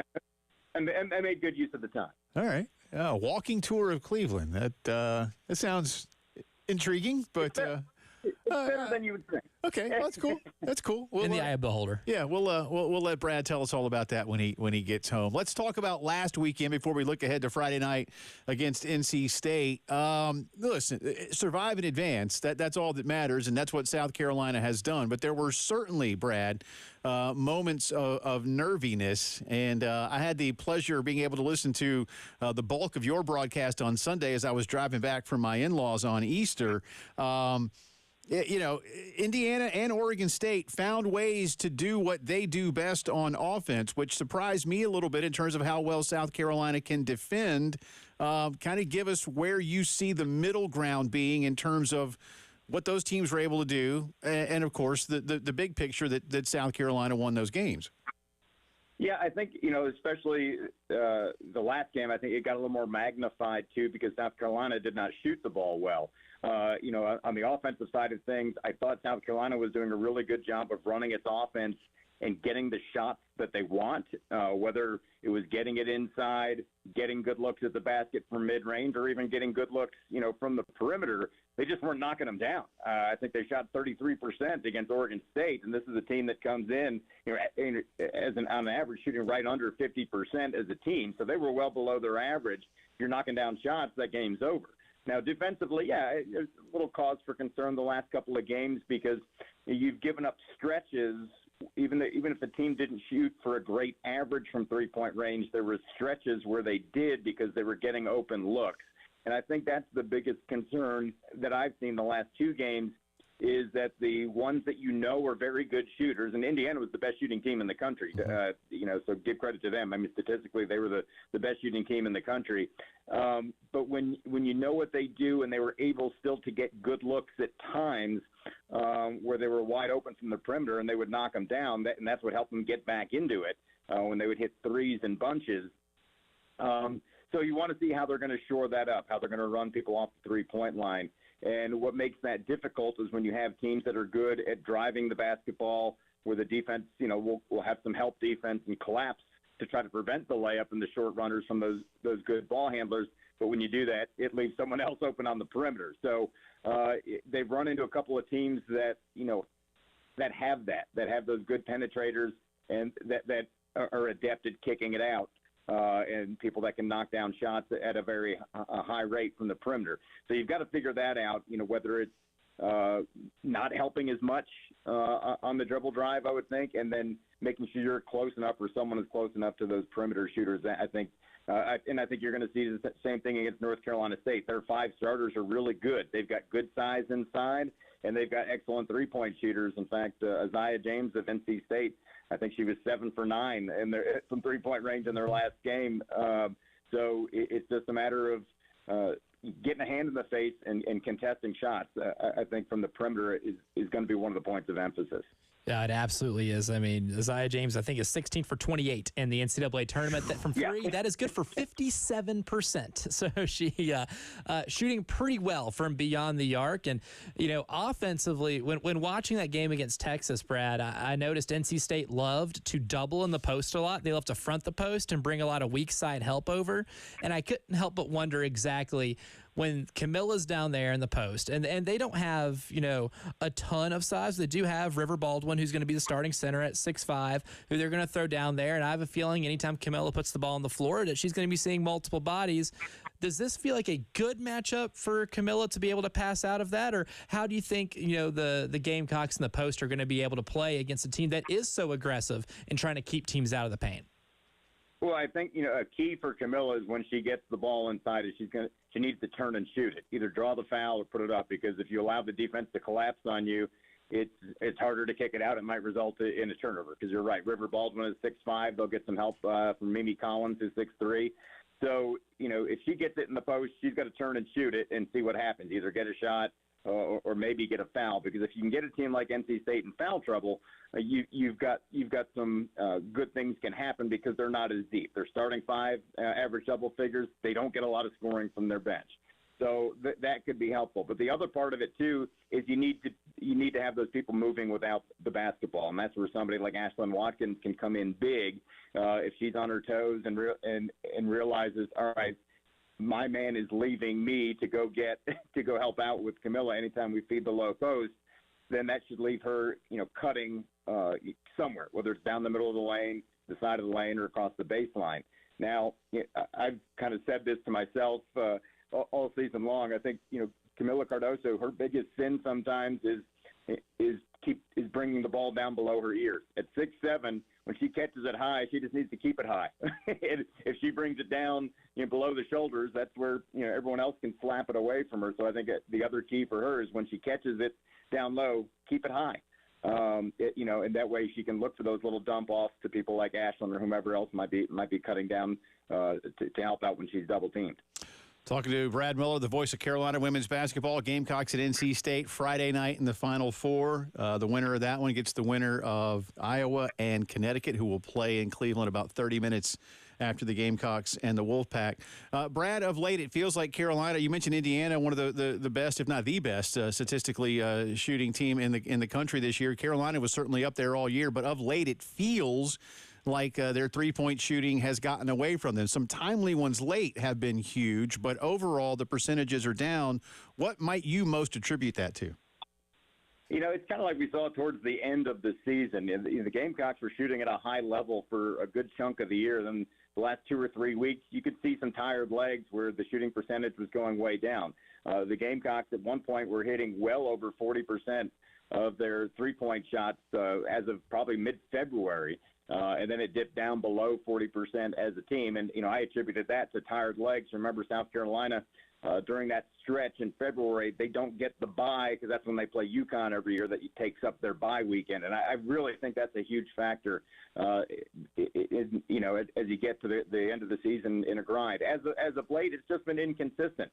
They've had one game where they'd shoot it really, really well. They shot it well against North Carolina. I thought overall they shot it decently at times against Indiana, but did not shoot it well against Oregon State. In fact, Oregon State, I think we were 4 for 20 from three-point range, which is, abysmal, especially because of how well they've shot it all year. Sometimes, there may not be a rhyme or reason. The three-point line was correct at the gym we were playing at, unlike the one in Portland where it was 9 inches off. Somehow. But which I still can't figure out how that happened. But sometimes you just have an off night and you hope that it's not going to be 2 nights in a row, because in this tournament they've had in the 4 games so far, they've had a couple of games where they shot it really well.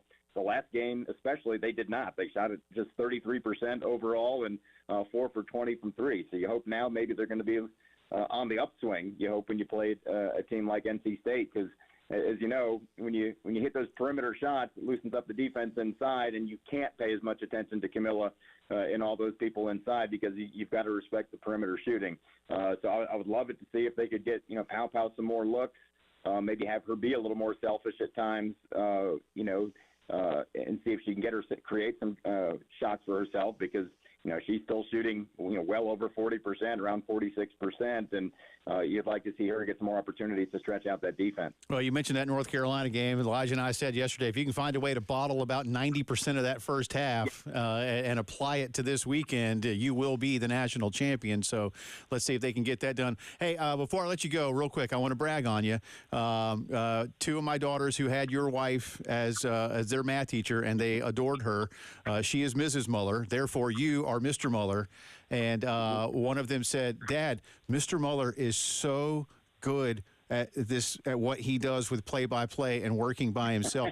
It's like he's painting a picture. And I said he is excellent at what he does. But Mr. Muller did a very good job entertaining the Phillipses on the way home on Sunday. So I just wanted to pass that along. But it wasn't Brad or that guy. They know you. They know you as Mrs. Muller's husband, Mr. Muller. So there was that. Yeah, I was going to say I'm Mrs. Muller's husband. That's fine. I'm good with that. Yeah. So they were big fans of hers and now of yours too. Have fun up there, man. I know you will, and bring them home. We'll talk to you real soon. Appreciate you. Sounds good. Thanks so much, guys. You bet. That is our good friend Brad Muller, SC Brad 92, to follow what he's doing in Cleveland up on Twitter. Got some big news for Coach Dawn Staley, and we will share it with you as the postgame show continues.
Welcome back into the postgame show on this Wednesday afternoon, and thanks as always to our good friend Brad Muller, who joins us weekly. We'll have a few more segments with him coming up. We'll get him next week for a recap. Oh, yeah, I'm sure there'll be stuff to talk about from this weekend. Congratulations to South Carolina women's basketball coach Dawn Staley. She has, for the third consecutive season, been named the best basketball coach in America. She's won the Naismith Award. So congratulations to Coach Dawn. This year, you could argue, listen, you can debate a bunch of her seasons here, right? But you can really make a case that this is if not her best coaching job, then certainly right there with 2 or 3 of her best seasons. I mean, a revamped roster, no returning starters, an undefeated season. She not only revamped the roster, but began to alter the style of play to a large degree and continue to have the kind of success in terms of her ways to motivate. She has also made mention of the fact that she is learning a lot about herself through her team, that she allows them to, when I say have more freedom, I don't mean that, like, she lets them miss curfew and, go do goofy stuff around town, but that she said, like the other day, I know how she feels. Dawn and I both were born in 1970, so I know how Dawn feels being around kids that age, because I've got them now, right? Like, that's where my kids are. I got 2 in their 20s, and one who's 19 and one who's almost 16. She's like, I don't know what they're saying half the time. They talk things, and I don't know what they're saying. On multiple occasions this year, she says they just talk a lot about nothing. About nothing. And I get it, and all and I'm not here to, like, I can't believe them kids. I'm not doing all that. And she's not either, but no. You do have to let people be people regardless of their age, and that she is learning more about that through them. But it is, and this is why I've likened her in a lot of ways to what Nick Saban did about halfway through his tenure at Alabama. When this was a man who was 3 yards in a cloud of dust, and I'm gonna beat you 13-10, and you're going to suffer for it because you only got 10, even if I only got 13. And he was perfectly fine with that. And then suddenly it was, I'm going to score 13 per quarter or more. Well, air it out a little bit. Yeah. And then go find the players to do it and continue to maintain the program at the highest possible level. And that's exactly what Dawn has done. Dawn knew she had this season. She knew she had to get better on the perimeter, and she did. And she knew that while she wants to get the ball, and she still does, Camilla and Ashlyn are still, and Chloe to some degree too, but certainly Camilla and Ashley are certainly, the ball needs to go through them. It needs to go down low, and they can kick it back out. But sometimes it would just stay down there.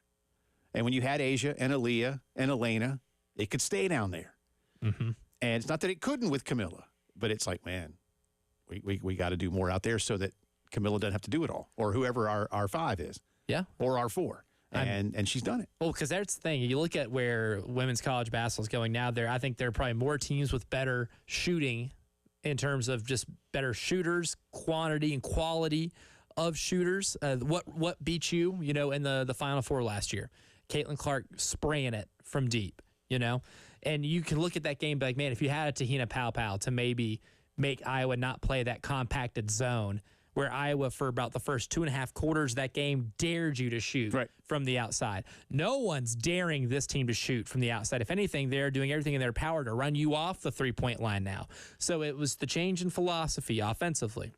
It was adapting to not only being the best recruiter of high school talent in the country, because look at everybody that you brought in terms of McDonald's All-Americans, and now you got Joyce Edwards coming in, who's the #1 player in the country, but you attack the transfer portal. The Tahina Pau getting her from Oregon was absolutely massive, and this is not something that Dawn's a stranger to, because obviously it's where you got Camila Cardoso from, transferring from Syracuse.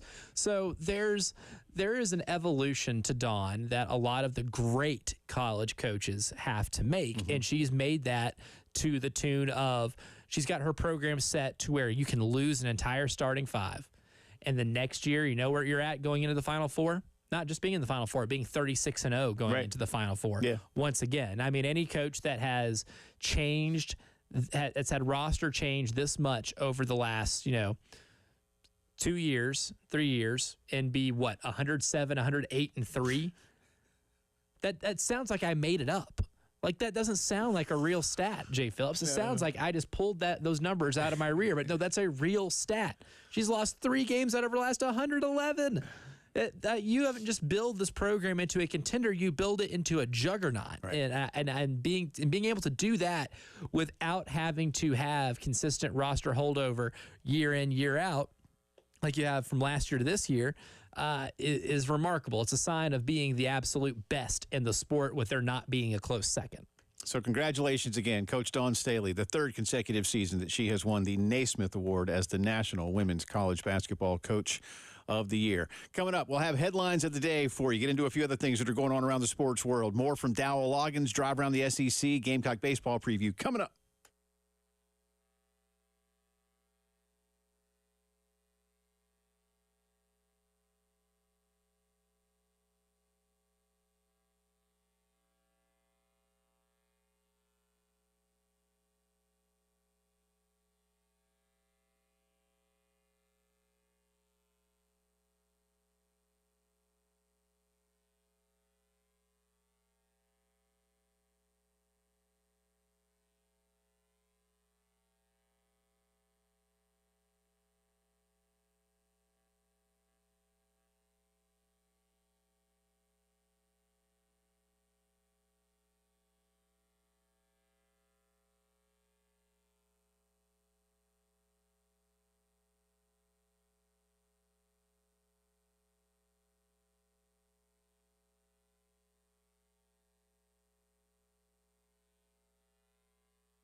From the WIS Traffic Center, I'm Elijah Campbell. The few accidents to get to you that are causing delays on the roadways. We'll go ahead and start in Richland County. All of these in Richland County. An accident on Gervais Street near Hugh G. Street is causing some pretty decent traffic back up here in town. An object on the roadway is causing delays on I-20 westbound at Alpine Road near exit 76B. And accidents have been reported on Polo Road at Alpine Road and one more on Veterans Road at Garner's Ferry Road.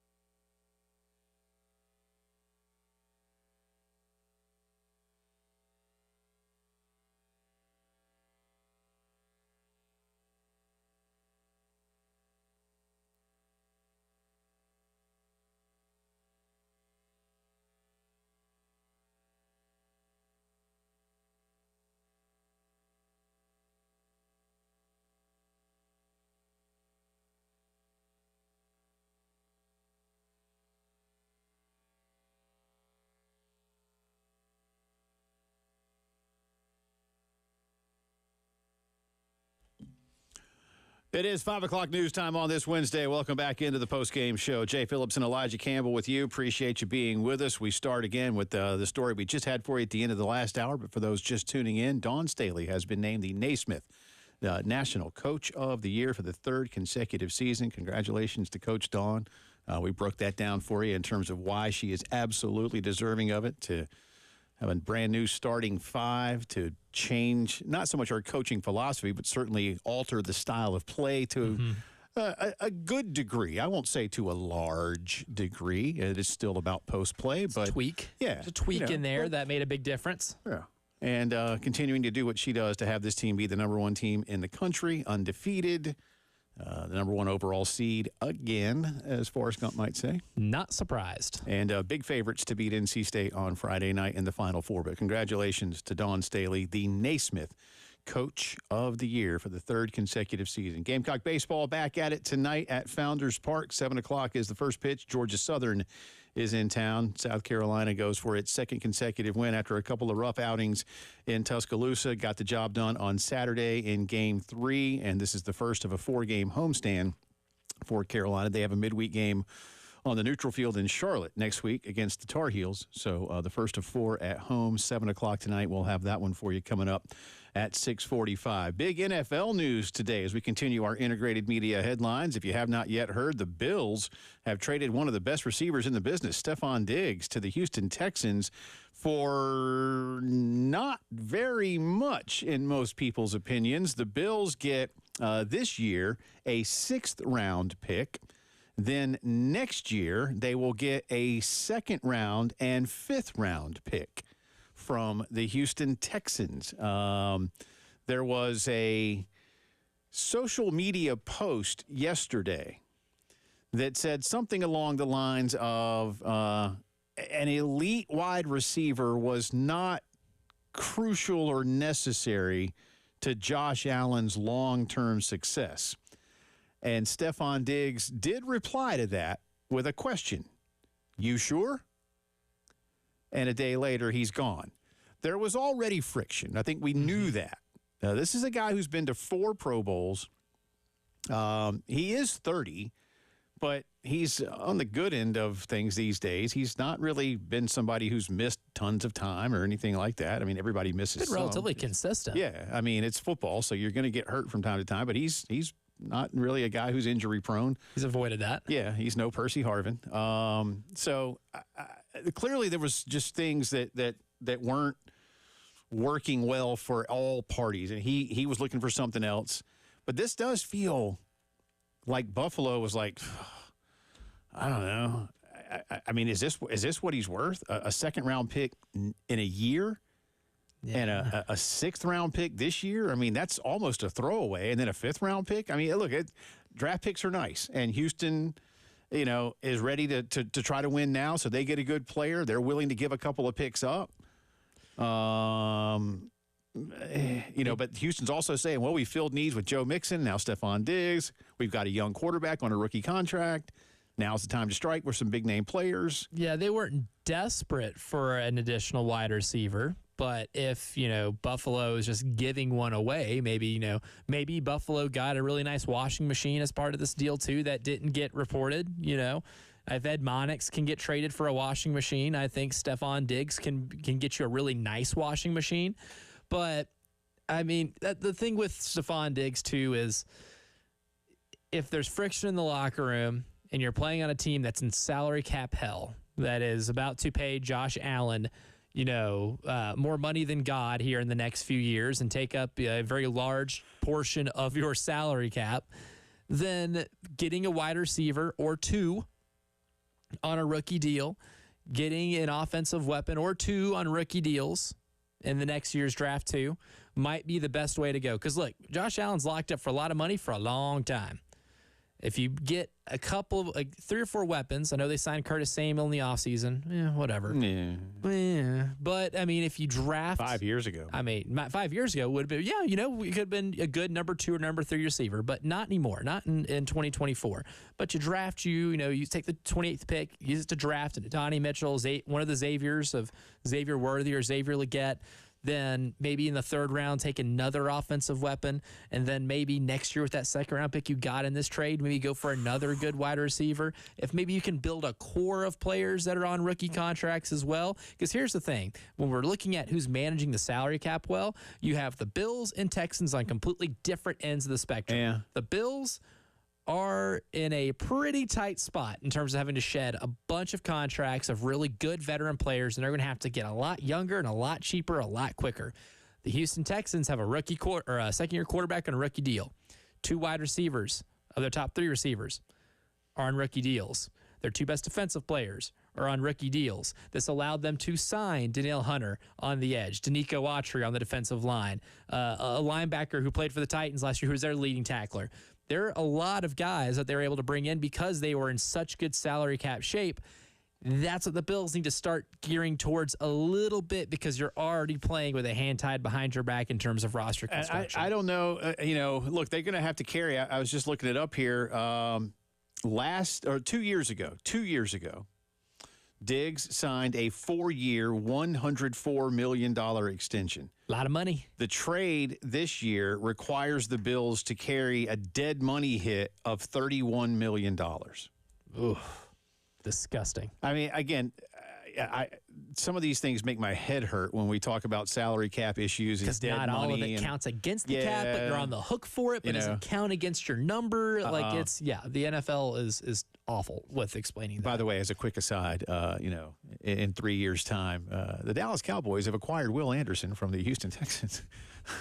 Very, very possibly. Very possible. That's how but this league rolls. Anyway, I just thought of that when you said that. Like, Will Anderson is on a rookie contract, but he ain't gonna be in Houston the whole time because they won't afford it. They won't do it anyway. So Stephon Diggs is Too out. many good players. And again, for a 2nd round pick next year, I'm going in order here. A 5th round pick next year and a 6th round pick this year. So there you go. There's value in the 2nd round. I am a believer there's a lot of value in the 2nd round. But given Stephon Diggs' production. That team, as you just mentioned, though, that team, Buffalo, they played an AFC championship game already with this quarterback and this receiver and a lot of these other parts and this head coach. They're ready to win. They're also trying to convince that fan base and that government to do a lot of nice things up there for them. Because they want to get a new stadium rather so they're than not playing move in to Toronto. Arctic. Yeah. I'm not saying this sends a message of regression because, again, I do think you can probably, to your point, go get somebody in the draft who is 80% of Stephon Diggs. At best. But that 20% is the veteran presence, the experience, the savviness, the things that you can teach and learn. And I use those terms, again, both ways, but they're not going to be there yet. And what does that do to your quarterback, who you do rely on his body a lot? Yep. And if things start breaking down more relative to having guys get open, there's just those fine margins. And right now, in what is a loaded AFC, I mean, certainly Kansas City is the class of the NFL. But, Miami's gotten better. The Chargers just hired Jim Harbaugh and have a top-level quarterback. We're watching Houston get better. You just gave them a weapon that's going to make them the favorite to win the AFC South. Joe Burrow's going to be healthy again next year. Lamar Jackson just won another MVP award. I mean, the AFC is loaded, and while I don't necessarily see a lot of those teams surpassing the Chiefs directly, I can see several of them bypassing Buffalo quite rapidly. Absolutely. I mean, look at the defensive side of Buffalo got completely depleted. That secondary, I mean, losing Tre'Davious White, losing I think it's Micah Hyde, and end up losing in terms of this whole salary cap dump that they had to do. I mean, it was every single hour for a day. It looked like Buffalo was announcing they were releasing a big name player on the defense, and one of the reasons why that defense was good is because of your Jordan Poyers, your Micah Hydes, Tre'Davious Whites, the guys that are playing on the back end of that secondary. They're not able to keep those guys, and that's gonna be really tough. I mean, in their own division, it's going to be hard to see them surpass Miami because they're not having to do that. They're not in that position yet. But you're going to have to kind of go back to square one, and your offense is going to take a hit. Your defense is going to take a hit. You have to nail this draft. Yeah. And not saying you have to nail it so you can go like I don't know, win 11 or 12 games and be in the AFC Championship game again. I think that ship has sailed this year. You got to nail this draft so you can lay some foundation and some building blocks to move forward so you can have a group of players on rookie deals to be able to play with this massive, contract of north of $40 million you're paying a year to have Josh Allen. And Josh Allen, to be able to eventually make a run to where you have been the last few years. And I do believe Josh Allen will do what Tom Brady did a bunch. What we just saw Patrick Mahomes do. He'll restructure his deal, and they'll find a way to make that work. And the NFL salary cap is going up pretty significantly this season. Nevertheless, this is a pretty big deal. And again, caught a lot of people by surprise, especially considering what Houston's giving up, which in the grand scheme for a player like Stephon Diggs is not very much. We'll see how it all works out. Continuing our integrated media headlines of the day on this Wednesday, Angel Reese has officially declared for the WNBA draft. She released a statement earlier today that said, quote, "I've done everything I wanted to in college. I've won a national championship. I've gotten player of the year. I've been an All-American. My ultimate goal is to be a pro and to be one of the greatest basketball players to play ever. I feel like I'm ready." She was the SEC player of the year, a unanimous first-team All-American last season, and, of course, did win the national championship last year with LSU, and just fell to Iowa in the Elite Eight up in Albany. So most projections have her as a top 10 pick. The latest two we saw earlier today have her going number 7 in a few weeks' time in the WNBA draft. For those of you who follow the NBA, there is a team in Charlotte. You might not have known that, or maybe you remember them from back in the day. But Steve Clifford. Love Alonzo Mourning. I kid because I care. Steve Clifford is stepping down at the end of the season. He will not return. He's 62 years old. There is word that the head coach will remain with the team to help them build from behind the scenes, according to Woj. And again, when Woj says it, you at least know that it's good. That's Adrian Wojnarowski.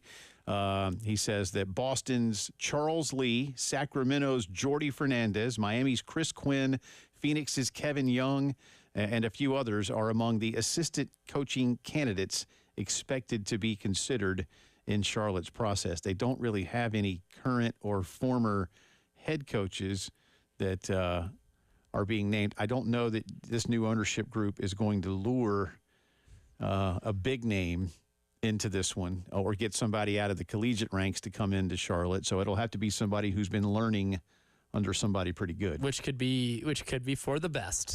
Just because here's the thing in the NBA, man, the NHL and MLB are just as notorious. The retreads in that sport with coaching hires is borderline obnoxious. And as much as I like Steve Clifford, I think he is a good coach. I think the hire of him initially, it was unimaginative. I think Milwaukee firing their coach midseason to bring in Doc Rivers is unimaginative. I think it's about time to get a little imaginative and find somebody who's been on a good staff. Chris Quinn would love that if I'm a Hornets fan. You know why? Because the guy's been sitting behind a great coaching staff for like a decade now. Could he be the next Spoelstra who sat with Pat Riley for all those years? Exactly. You know what Eric Spoelstra did for over a decade in that Miami Heat franchise? Crank out film. He was a film coordinator. And being able to see how a good franchise, a healthy franchise runs is valuable to being able to be the head guy in that position. Mm-hmm. The X's and O's follow. You study enough, you're going to get good enough at it. That's the type of route a team like Charlotte needs to go, not trying to see, hey, which big name that hasn't made the playoffs in the last few years or has had at least an embarrassing exit can at least attract a lot of media attention. You got to be a little more imaginative. Well, we talked about LaMelo Ball last week. I asked you somewhat rhetorically, has he played his last game as a Hornet? And you said absolutely not. The contract is too big. Nobody's going to pay him and take him off Charlotte's hands. Brandon Miller is seen as an up-and-coming star. It's just a bad team. A solid year. Yeah, he's had a good year. And LaMelo missed a lot of time. So there's a nice young core. Mm-hmm. But is it enough? Again, the guys that own the team now had a stake in the Hawks, too. So what does that tell you? That's our headlines of the day, brought to you by Integrated Media, 803-948-8327 for all of your home theater, home security needs, and so much more. Call my friends at Integrated Media. We talked to Dowell Loggins earlier about the Gamecock offense, some of what Coach had to say when the postgame show continues.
Welcome back into the postgame show on this Wednesday. Jay Phillips, Elijah Campbell with you. Ed Bird at Master Control. Special appearance by Ed Bird today because Elijah wasn't supposed to be here. And Elijah did not oversleep. His power didn't go out. He was at the airport. I was responsible. Your power might have gone out. I don't know. Did you talk to the missus and did the power go out? I mean, it did not go out. It didn't matter. You were already at the airport when the power would have gone out. Exactly, and it would have kicked on. And maybe it did in the small time that she had to get back in her car to pick me back up from the airport before 6 a.m. Fair point. But he didn't miss his flight. His flight was delayed, and then there was no room on another flight connecting out of Charlotte. So we will get him to Cleveland tomorrow. That's right. An all-day affair. And again, he is doing a complete survey of all of the food establishments at O'Hare International Airport. Hey, I'm already getting some good suggestions on the YouTube page. That's quality. YouTube comments. Thank you to that YouTuber. Yeah.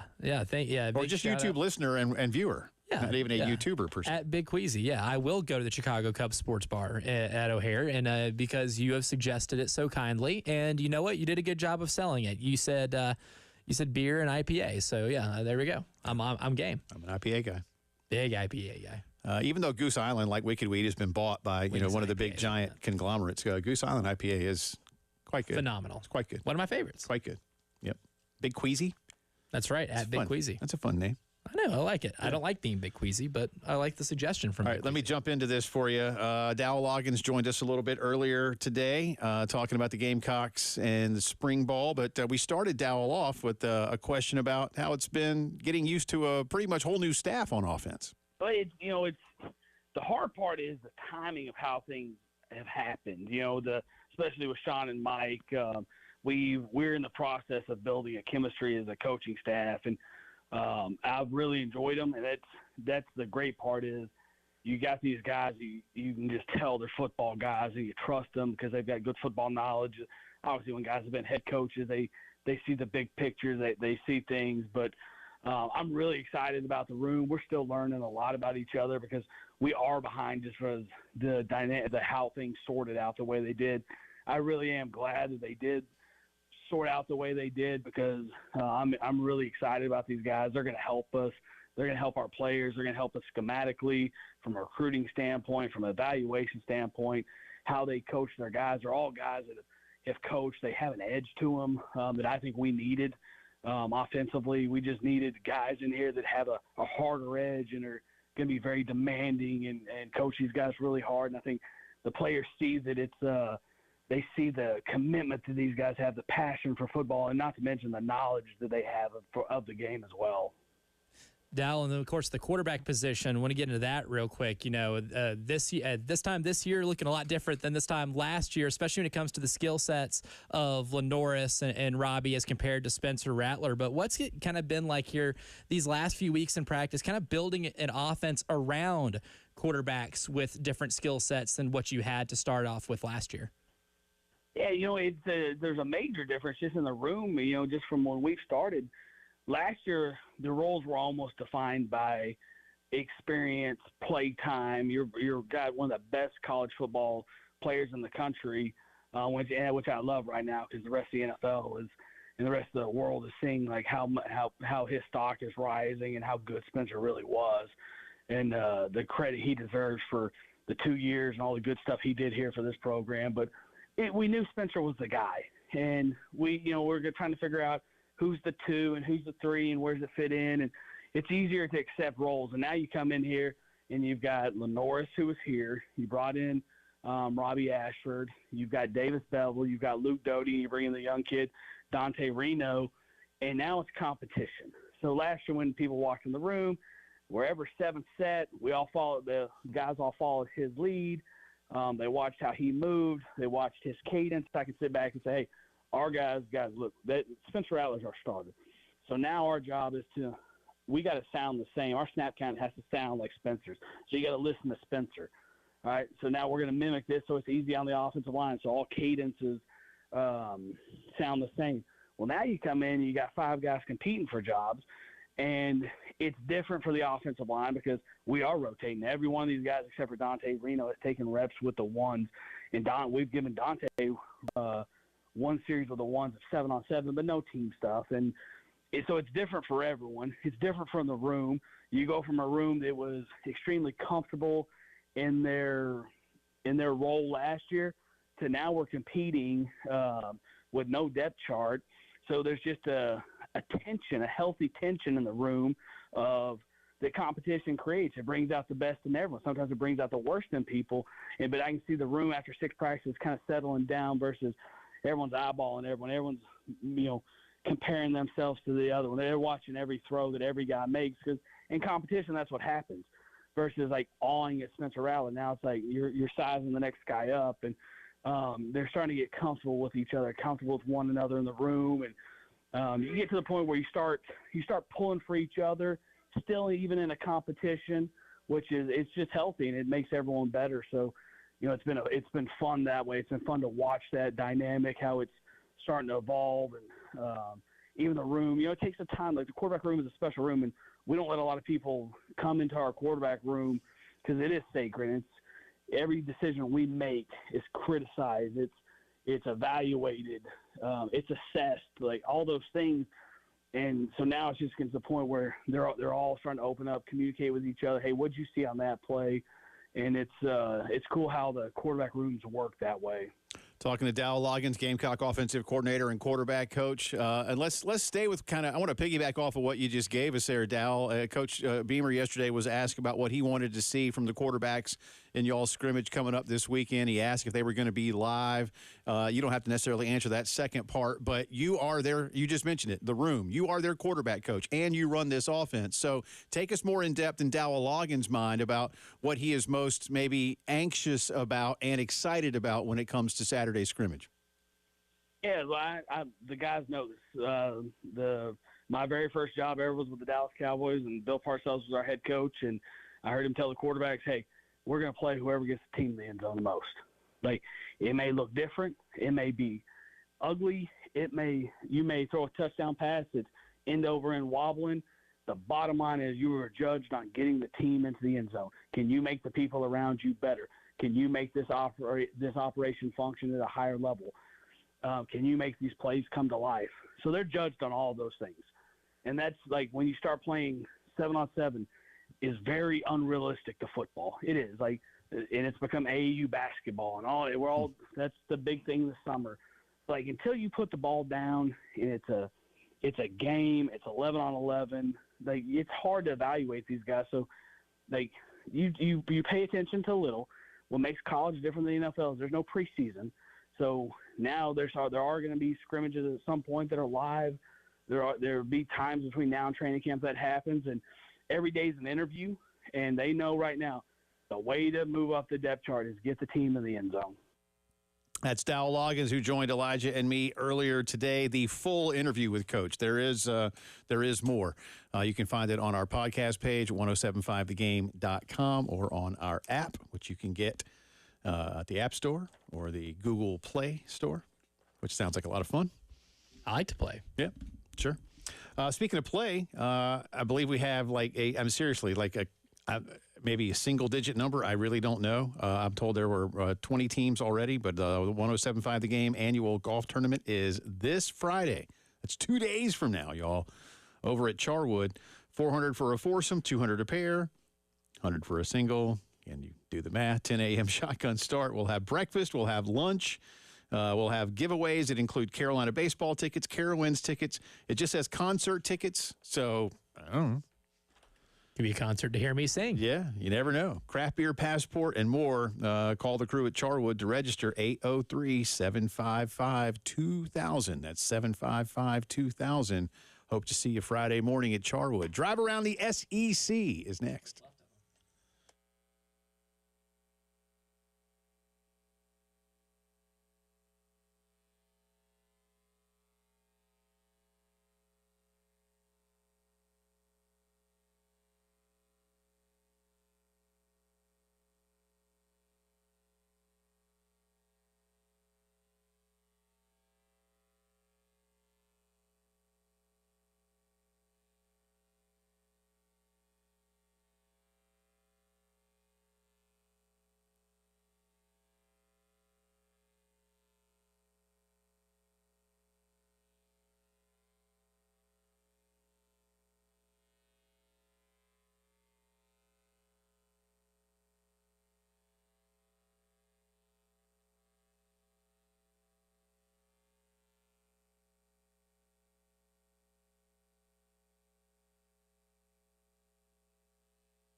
From the WIS Traffic Studios, I'm Elijah Campbell. The few accidents to report to you that might be causing some delays on the roadways this afternoon. We're going to start in Richland County. An accident at Gervais Street near Hugh G. Street is causing traffic to move pretty slowly here downtown. In northeast Columbia on Polo Road and Alpine Road, an accident's causing some mild delay, as well as another one on River Drive near Sunset. And then two more here in Richland County. Both accidents, one on River Walkway at Broad River Road, and our last accident report to you here in Richland County is on Summit Parkway near Hardscrabble Road.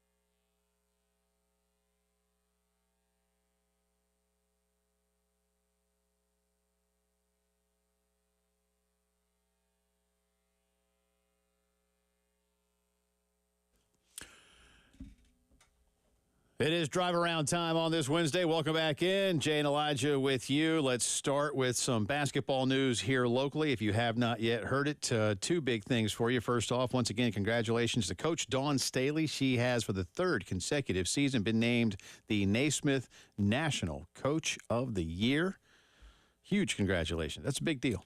Yeah, she's making a clean sweep of all the Coach of the Year awards. Yeah, so good stuff for Dawn. Camila Cardoso was named a Wooden Award All-American. That's basically, and I know the men's awards were announced as well, at least in terms of the finalists for those awards. Camila not a finalist for the national award for the women's side, but basically the top 10 vote getters are named Wooden Award All-Americans, and Camilla was one of those. Congratulations to her.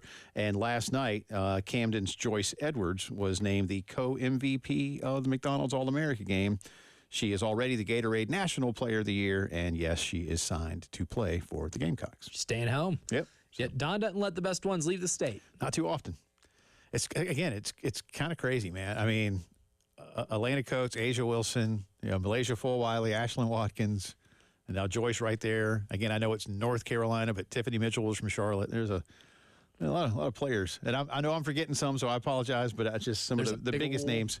Big old padlock on the best talent. But when you had Asia and Elena from here at the same time, man, that's crazy. It's unfair. That's just crazy. That gets to be unfair. That you're both from Columbia at the same time. That's just that's all right. That's all right. Like, imagine next year whenever, Malaysia, Ashlyn, and Joyce are on the floor at the same time. Yeah. That's going to be, you think it gets loud at CLA when Malaysia does something dazzling, or Ashlyn swats, a basketball 6 rows into the stands and hits a poor bystander.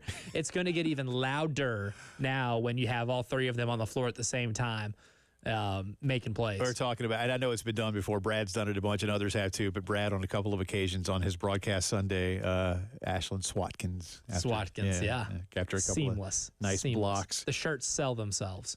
Staying with the drive around the SEC and women's basketball, Angel Reese has declared for the WNBA draft. She is projected to go number 7, according to a couple of projections that Elijah and I have looked at today. But she basically said she's done everything she can do in college. She has. She's been a first-team All-American. She's been a Conference Player of the Year. She's won the national championship. I guess they didn't win the SEC. Nope, and they never beat South Carolina. Didn't beat South Carolina, but she's done everything else. Done everything else but that. Yep. But that's still, is it a highly accomplished career and one of the best in, amongst SEC women's basketball players. No doubt. Tip of the cap. Reed Shepard has been named the NABC's Freshman of the Year. That's the National Association of Basketball Coaches. So the coaches voting on those player awards. You and I were just talking about Reed Shepard, the Kentucky phenom. His dad was a great player at UK as well. The kid almost single-handedly beat Tennessee in Knoxville to close out the regular season. No kidding. Is he ready for the NBA? Now, you saw one projection that had him as a top 5 pick if he wants to go. Yep. Tankathon has him at number 4 going to play for the Charlotte Hornets. Now, while he will make them a little better offensively, and a backcourt with LaMelo Ball and Reed Shepard will give up 170 points a game. And I don't think that's too much of a hyperbolic statement. They might give up $170. Yeah, I don't say this. Look, I don't know enough, so I'm not here sometimes with these things. I can only give a little bit of what I think. I don't ask this like, is he ready? Like, is he good enough? Like, I don't mean it that way. I think he could go to the NBA now.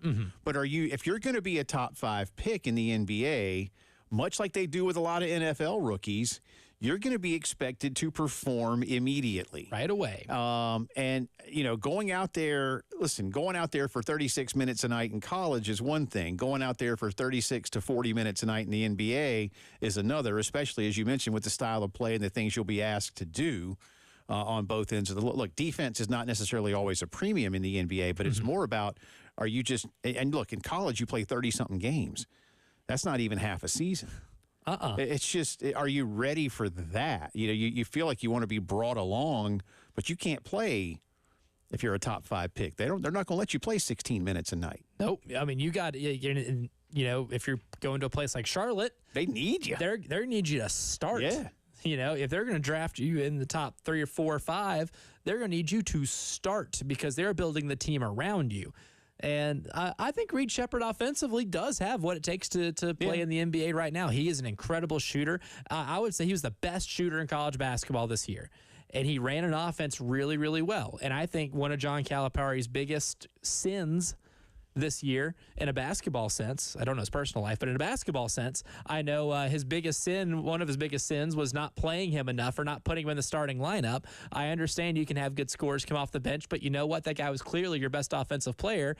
I probably would have, started games with him and not dug a hole, but defensively is where he struggles. And you might, if you draft him, and especially for the Hornets, and you already have, a player who doesn't guard particularly well on the perimeter, and you pair him with him, you might have to be cool with giving up 150 every now and then if you think you can eventually string him along to be adequate on that side of the floor. If you give up that many and you want to win, and I don't know this for certain, but let me ask you, but if you give up a ton of points, do you have to score more than that in order to win the game? Allegedly. Okay. Yeah. And that seems also like a big ask. It can be. The Washington Wizards are trying to test that theory. You know what they're not doing a lot of? Tell me. Winning basketball games. So that means they're scoring fewer points than the other guy. Yeah. Yeah, I wouldn't necessarily do that right now if I was either of these parties. Yeah. We don't know, by the way, if Reed Sheppard, to come back around to him being the freshman of the year by the coaches, if he's going to leave Kentucky. We don't know that yet. And I don't think this will be one of those NIL things or anything like that. It's, do you want to stay at Kentucky another year and get better, or do you want to go to the NBA and get better? Because his chances of being at least a top 6 pick, I think, are very strong. It's not a great overall draft class, especially at the top of it, which opens the door for a lot of players who maybe wouldn't normally make the jump this year to make that jump because it's a very exploitable class to get into the top 10 and get a pretty good first paycheck. We'll see. But congratulations, Reed Sheppard, who he had a heck of a year. It's well earned. Yeah, that's incredibly well earned. Best shooter in college basketball this year. And like I said, No doubt. if you just want to look at one game, and I would urge you to look at more, but again, his performance in Knoxville was extraordinary. That in Starkville when they played at Mississippi State. Pick one. Pick one. That's Reed Sheppard's ceiling right there. I'm picking Knoxville just because, again, that one's the one that stung around here more than any other, I think. Baseball in the SEC going on right now. Alabama leads Samford 5-2. They are in the 5th. UT Martin and Missouri also in the 5th in Como. UT Martin with an 8-6 lead right now. The Skyhawks. Let's see. Once again, unfortunately, the Kentucky-Louisville game was postponed again today because of weather. That's too bad. Auburn and UAB play a little bit later on tonight, and South Carolina and Georgia Southern. That pitching matchup, we mentioned this earlier, Eddie Copper will go for the Gamecocks. The freshman is 1-0 with a 3.57 and 22 2/3, 10 walks, 26 strikeouts. He's been good. Mark and Matt have liked him in these midweek starting opportunities. You'll see a lot of bullpen guys tonight as well. Ty Fisher is a graduate student left-hander, so that could be interesting tonight. And listen to this. Good test. Ty Fisher is 4-2 with a 2.68, 43 innings pitched. 11 walks, 39 strikeouts. Oh, I like that ratio. This is That's a good ratio. Interesting pitching matchup tonight. Well, it's a matchup that you could learn something tonight. Yeah. You don't get a lot of those in some of your midweek non-cons, but you know what? You might learn something tonight. We'll have for you at 6:45 with a 7 o'clock first pitch here on 107.5 The Game in Columbia. Derek Scott and Stuart Lake on the call. That is our drive around the SEC, brought to you by Herndon Chevy, your hometown Chevy dealer. The lot is packed with inventory. More is on the way, so stop by and see why Herndon makes you smile. What makes this weekend's Final Fours incredibly historic? We will tell you when the postgame show continues.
"12 minutes in front of 6 o'clock on this I almost said Thursday. I don't know why. Wednesday afternoon. I hope it's not Thursday. I'm well, you missing know another why? flight. I do know why, because what I was going to say is as we get ready to have a little fun with something, I was going to say this is basically, I'll just do it this way.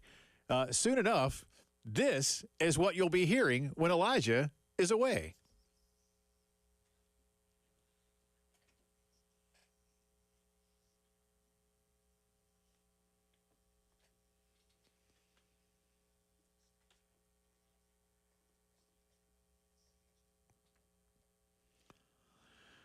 Look at that. Oh, look at that. That's right. Our huge thanks to our sponsors at the end of that. As you heard, Columbia Craft Brewing. Obviously, it's craft beer. It's famously hot. Jay, you know that. It's one of my favorites. You know that. CHW Cabinetry, from passion to inspiration installation. And the reason I'm getting to go here, one of the biggest reasons I'm getting to go here, our friend Daisy Miller and Forest Lake Travel, from vacation to business travel like mine. Call 800-544-8758. I'm not there now, but you know what? I will be in almost 24 hours time. We're pulling for you. 6:49 estimated landing time, and the city LeBron built. And those of you who would like to, like one of our YouTube viewers, send Elijah some O'Hare International Airport food and drink tips. That's right. I already got one, and I am. And Although I do very want you to happy get about to that. Cleveland in one piece, if you follow my drift. Yes, exactly. Oh yeah, I So- am not an amateur here. No, not an amateur, because you know what? first rodeo. Because boy. you know what?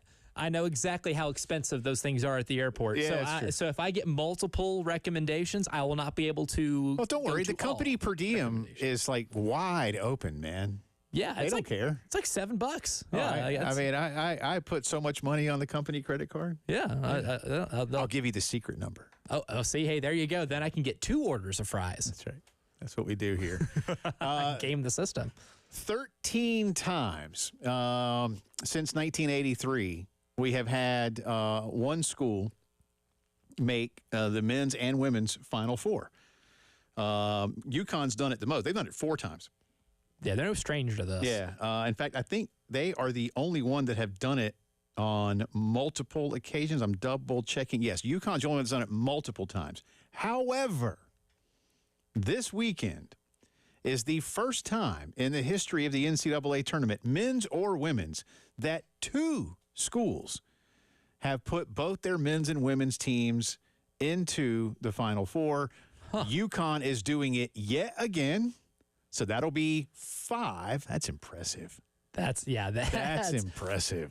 To say it's a basketball school is an understatement. at And this now point. North Carolina State joins the party. The last school to have both of their teams in the Final Four was South Carolina 7 years ago. The men, of course, had that good game with Gonzaga. The women went on to win their first national title under Dawn Staley after State upset UConn. And an epic Final Four game. But this is the first time in the history of the tournaments, plural, that 2 schools have put the men's and women's teams in. That's I don't know that that's surprise. If you had asked me, I would have said, I don't think so, but maybe. Yeah. I mean, I know UConn's done it a bunch, and again, I knew Carolina had done it, but nobody else did it that year. But I might have said, yeah, like has North Carolina and Connecticut or something, or, something like that. But North Carolina's never done it. Duke's only done it once. Michigan State's done it once. Louisville's done it once. So you got a lot of big. Syracuse has done it once. You got basketball brands that have done it. The outliers really are like, and Oklahoma's been good, but Oklahoma's done it. Georgia is an outlier. 1983. What? Yeah. Oh God! You could have given me 100 infinite guesses and said, "Hey, all Power 5, buddy." And you know what? It would have taken me hours to get to Georgia. Now Georgia and South Carolina definitely the outliers here because Georgia and South Carolina men's basketball just don't do it. But they're not necessarily been, staples in their conferences. And another one that might be a little bit of one is LSU in 2006. But no, this year we will make history. Yeah. We will make history that we have 2 schools with both teams in. That's cool, man. I love it. And you know what it took? It took an 11 seed for one of them to win 9 games in like 18 or 19 days to be able to get here. It took one of the more miraculous runs in the history of this tournament to be able to get there. Now, I think Connecticut, listen, Connecticut is the heavy favorite on the men's side. And I'm not going to be surprised if the UConn women can find a way against Iowa. NC State, much heavier underdogs. Yep. On both sides. But, hey, they've gotten here. Hey, which is miraculous enough. And everything that happens from here on out, is gravy. But, as awesome as this Final Four weekend is set to be, we, out of the 4 games in these Final Four matchups on Friday and Saturday, I think we might only have one that's a single-digit game. Yeah. But that will also set up for epic national championship games on Sunday and Monday. All right, so you'll be there tomorrow. We'll check in with you. We'll probably check in with you from one of those places at O'Hare. From O'Hare. Yeah, I might be at the Chicago Cubs Sports Bar. That'll be fun. Even as a Reds fan, this is called infiltration. Yeah. Even as a Cincinnati Reds fan. Well, again, you should definitely go to that place, but check out some other. I imagine O'Hare has several fine airport establishments, and I'm not kidding. I would imagine. Big airport, big city, massive airport. Yeah, and I've got 7 hours to kill. So. If I don't find my gate, that's going to be on me. I don't care how big the airport is. I have 7 hours. That's an L. Next thing we know, you're going to be on a trip to Santiago, Chile or something. Just wandering through the international terminal. How did I get here? How did you get I didn't here? even bring my passport. How was I allowed here? Or something like that. So we're pulling for you, but then we'll have a full day of coverage on Friday from up there too, and hopefully a nice long weekend stay. And you've got accommodations are good, right? They didn't take that away from you since you didn't get there on time. That's right. That only took almost another hour-long phone call today with certain corporations. But you know what? It's squared away. It's good, and I do have everything set for once I get off said plane. Good stuff. All right. Well, safe travels tomorrow, sir. Thank you, sir. Again, Mike Gillespie will be hanging out with me for the next couple of days as well, and we got a lot to do from Cleveland and beyond. That's it for us. Thanks to Dow Loggins for joining us and Brad Muller. We'll do it again tomorrow. See you.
From the WIS Traffic Studios, I'm Elijah Campbell with a few accidents to report to you that might be causing some delays on the roadways this afternoon. We're going to start in West Columbia. An accident has recently been reported at Emmanuel Church Road at Platte Springs Road. That's causing some mild traffic backup.